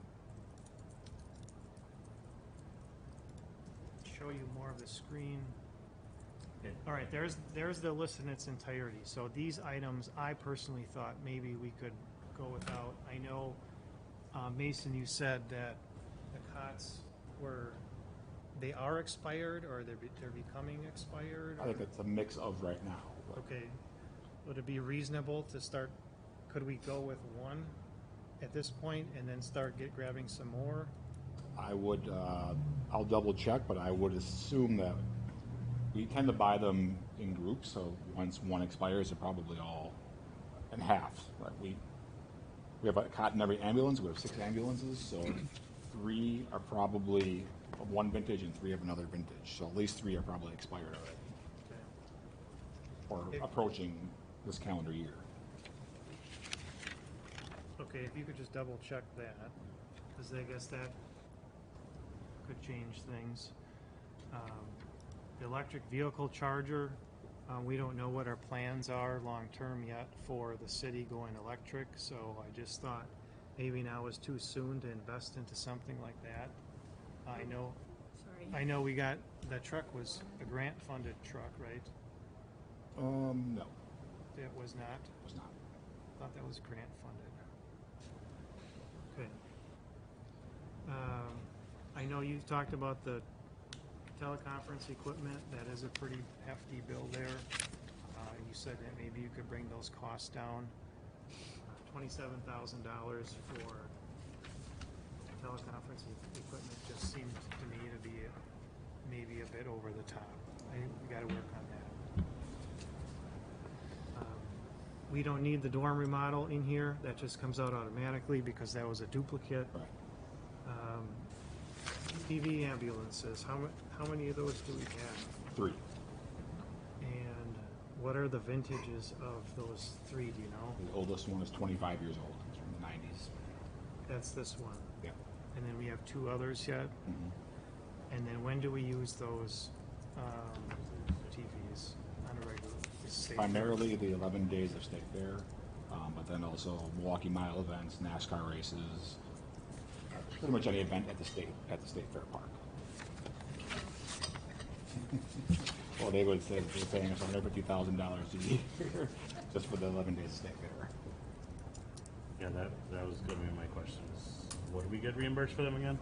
For the 11 days of State Fair by itself, for the fire side of the work, for the fire and EMS side, we get $150,000. And we get the billing for all the work that we do, but that doesn't. So we don't, Pay us, or- part of the agreement is we don't bill the patients during State Fair. Oh. Because that's a nightmare paperwork-wise, because people are from out of state, you know, some of these carnies come from wherever, and they try to track them These down. carnies. Sorry. Yeah. Well, it's true. Yes, yes. I don't mean as a derogatory term, but Yeah. people that work at the carnival for a living travel around the nation. Yep, yep. and- Okay. Thank you for, yeah. I was hopeful that we got the billing, but yeah. Okay, thank you. So I feel like if it's bringing in $150,000, this cost is justified because it'll pay for itself in less than a year. Although we do have 2 though. But they're paying for all of our overtime. That's overtime that they're paying for. So when we come up with a $150,000 rate, we charge them time and a half of our employees' loaded salaries, and then FEMA publishes a rate schedule for equipment. So we, every fire truck, ambulance, ATV that is there, we charge them by the hour based on the FEMA rate, and then there's some other costs built in. So it's definitely a project that puts us in the black as far as the city goes. Is there anybody here, so these were my guesses.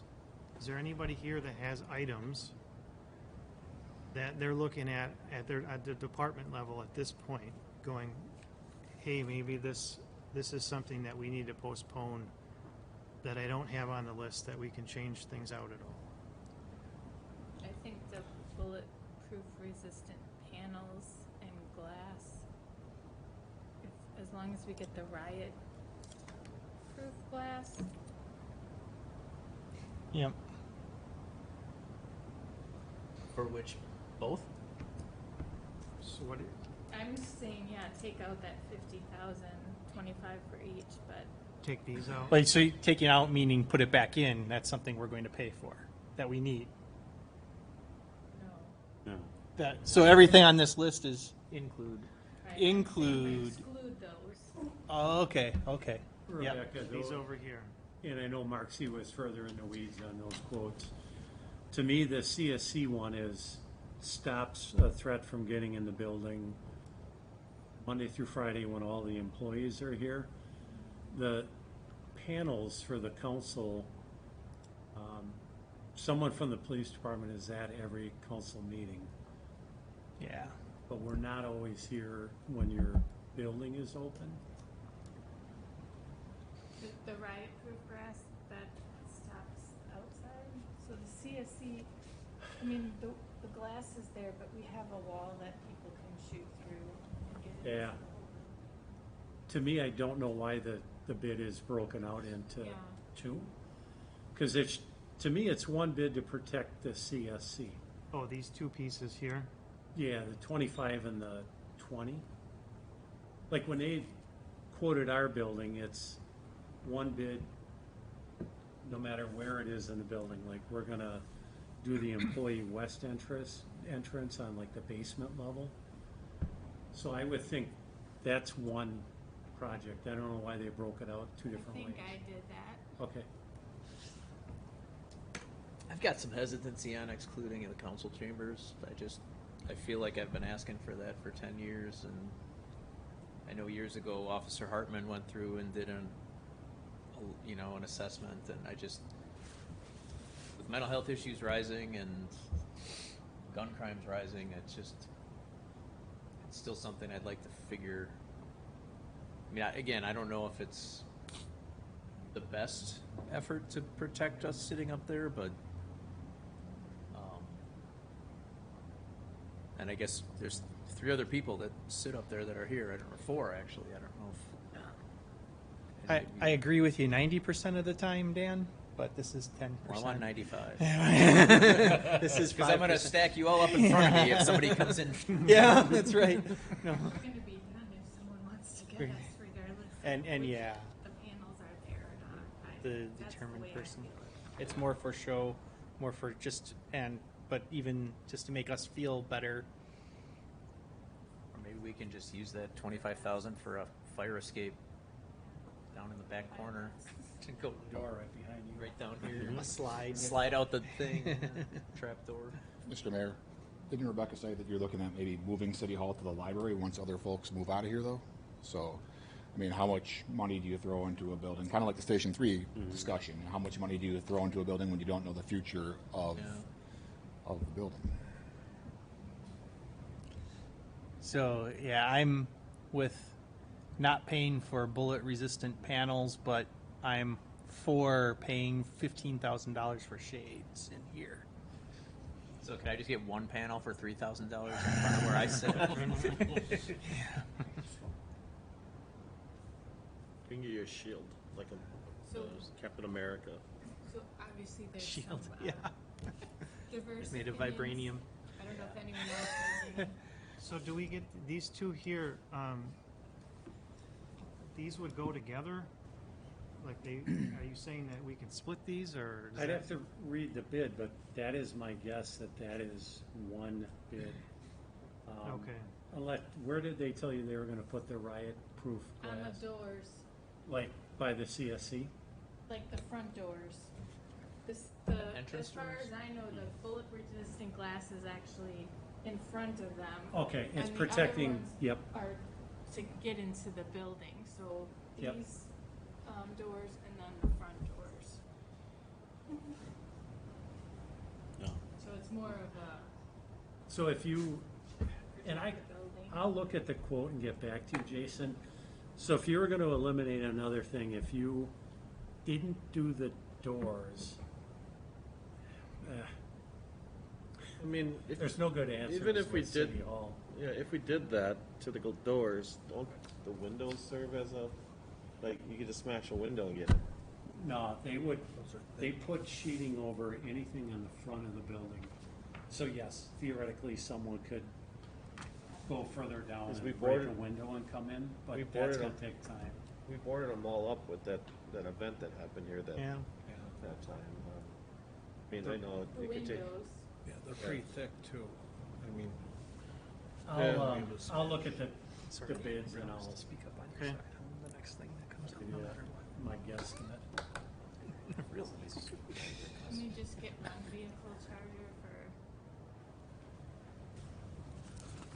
Where are we I'll here? ask that. $12,000 or something? I'm not sure if it's a dollar. I think a lot of it's infrastructure on the front end, because I think they do drop a second service into the building, and that's where a lot of that cost come from.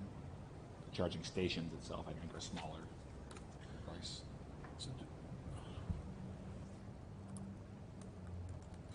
then,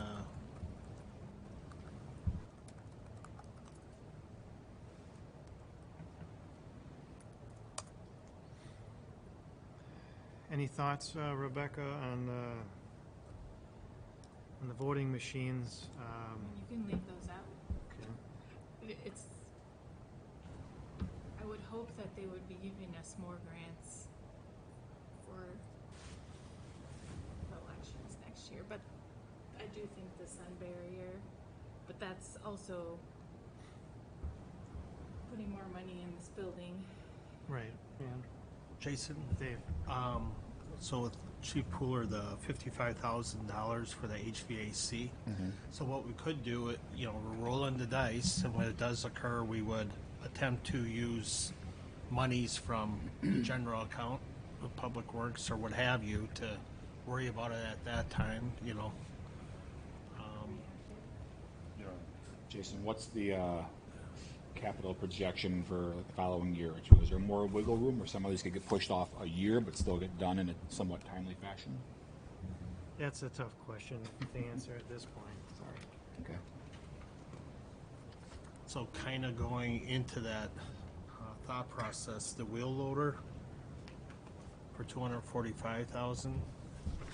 Here could delay comes it. some good money. Way to go, Dave Westgate. That solves a lot of problem in one item. So what are your It's thoughts 1 on year, piece of equipment. Okay, so you're saying here at the HVAC, roll the dice. Well, I'm literally going to put roll the dice on here for a second. Roll the dice. And then I'll roll the dice, yep. And then, Potential for delay here. Well, with any equipment, I mean, I think we had that discussion. We can always, one more year, just so it's not 20 years, Right, 23 well, years. there is a limit, right? Because Yeah. we talked about a couple items that had already been postponed since 2020. We don't want to Correct. continue to postpone those indefinitely. Yep.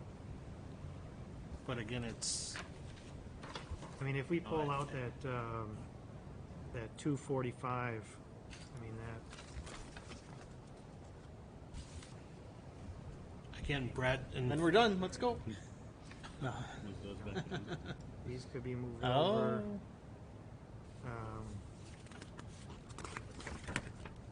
15, the Sunbury. So that easily fixes things. And I've got to pipe up We my, might have room for the Kevlar. recording system. I still feel I will guilty. find out what we mean by end of life, because that is a lifeline for the cops on the streets.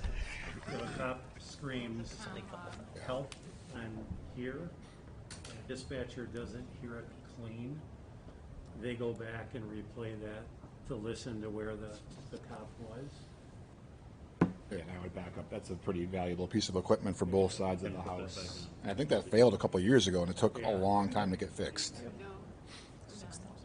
Okay, so here's a new version. Patrick.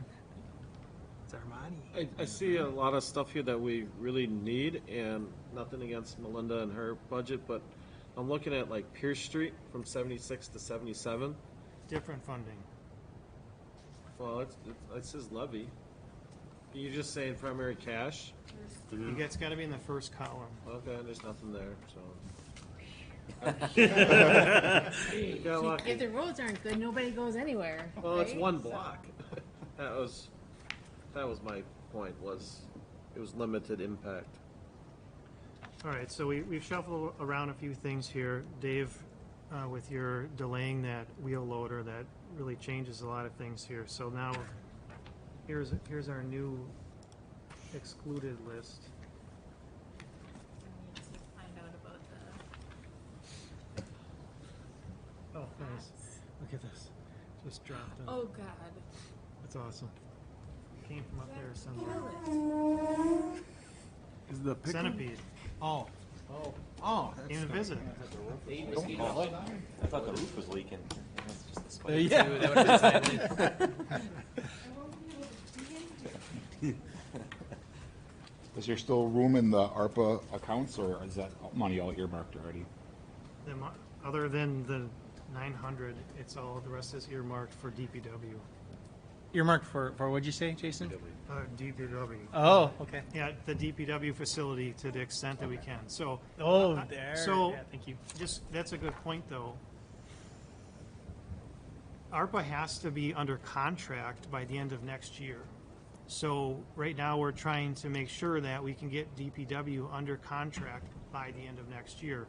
If for some reason it's looking like that's not going to happen, then I have alternate funding on the sheets here. If you look all the way to the right, there's a bunch of ARPA dollars earmarked there. So then if, instead of spending those ARPA dollars on that facility, we'll revert back to what we have been doing, which is spend it on the utilities instead of borrowing. And then we would also go after the streets instead of borrowing. But that's not not the best scenario. I would prefer that if we can, we would use that on the DPW facility. Another question then, so. Jason, what's the CIP not to exceed $875,000? To me, I mean, you raise a good point on that, you know, that we have to really find to reduce that amount, right? You're talking about the 3.75 million? Yes. Yeah, so that's for streets. And I can actually speak to that too.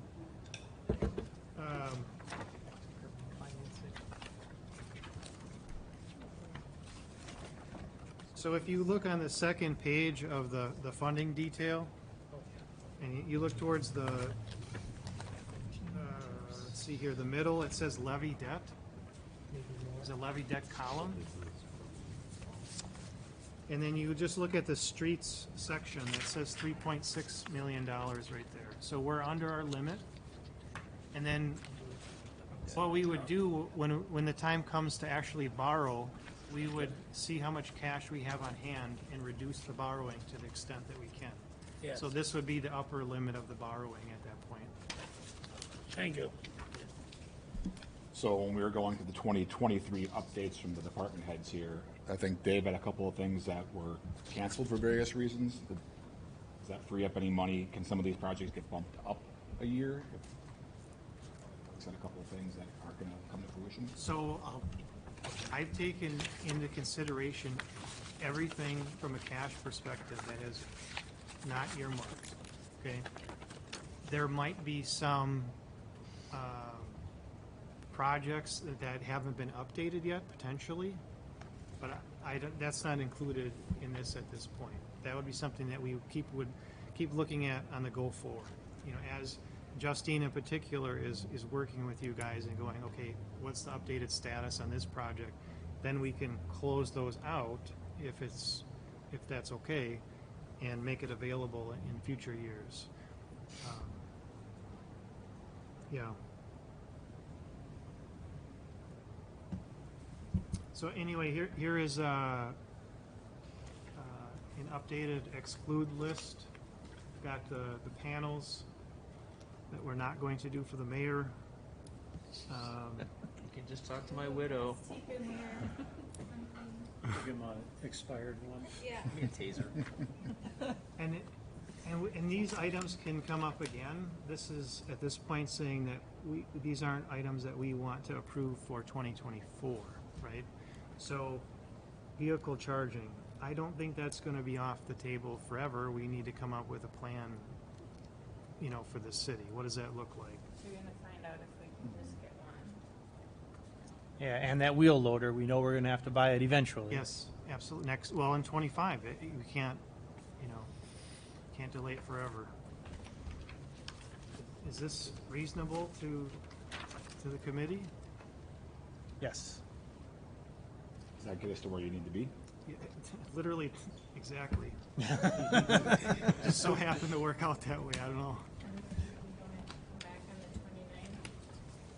29th and risk centipedes being in. Yeah, so then I guess we wouldn't have to come back on the 29th. I would just make these changes, and then this would be included in our budget in November.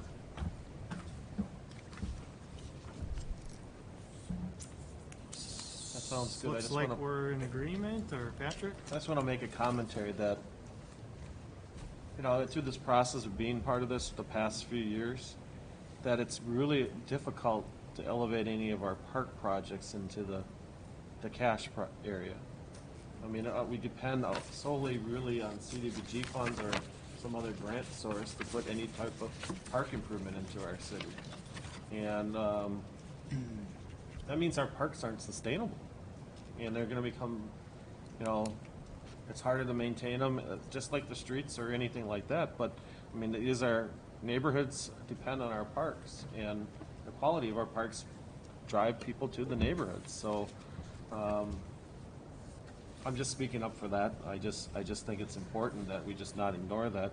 And I know we had a discussion about this process through the year about, we've kind of had some committees meeting, or groups meeting, talk about pedestrian improvements because of the reckless driving and things like that, that if these things come up, how can we get them addressed through the year? And we've done some things, but I don't know how much more we can do. We talked about having some sort of fund to be able to address those things on a immediate need. We're getting businesses that are asking us to address reckless driving in the community, and whether it's on Lincoln or on Greenfield Avenue or on National Avenue, we've done some, but there's been more requests than that. So I know we've had those discussions. The mayor has been part of that. So Well, there is a designated amount in there 150,000. for engineering. 150,000. for 150. anywhere. I called it traffic calming and Okay. those are. Then I missed that one. Specifically to try to address those kinds of things as they come up, so. I'm gonna stick I mean- with the park conversation. I anticipated for you, Patrick. Yeah, thank you. Well, I just want to make sure that was in there. And it's not like we just fill every request either, we evaluate, Oh, try to right. right size it too, so we want to be cognizant of how But it's I have going it, I have it in the wrong column. So I don't know how we add an amenity for the No, community I in know. the priority list.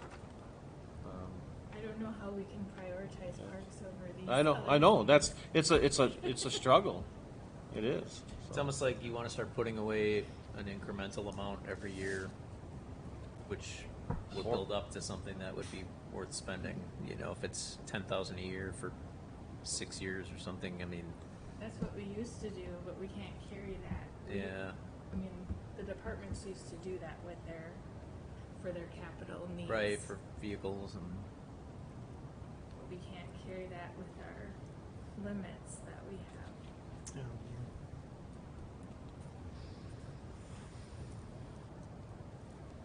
just a concern. yeah, I don't know what, I mean, public-private partnerships.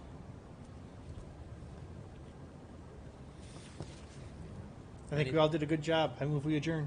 We have to motion to approve the.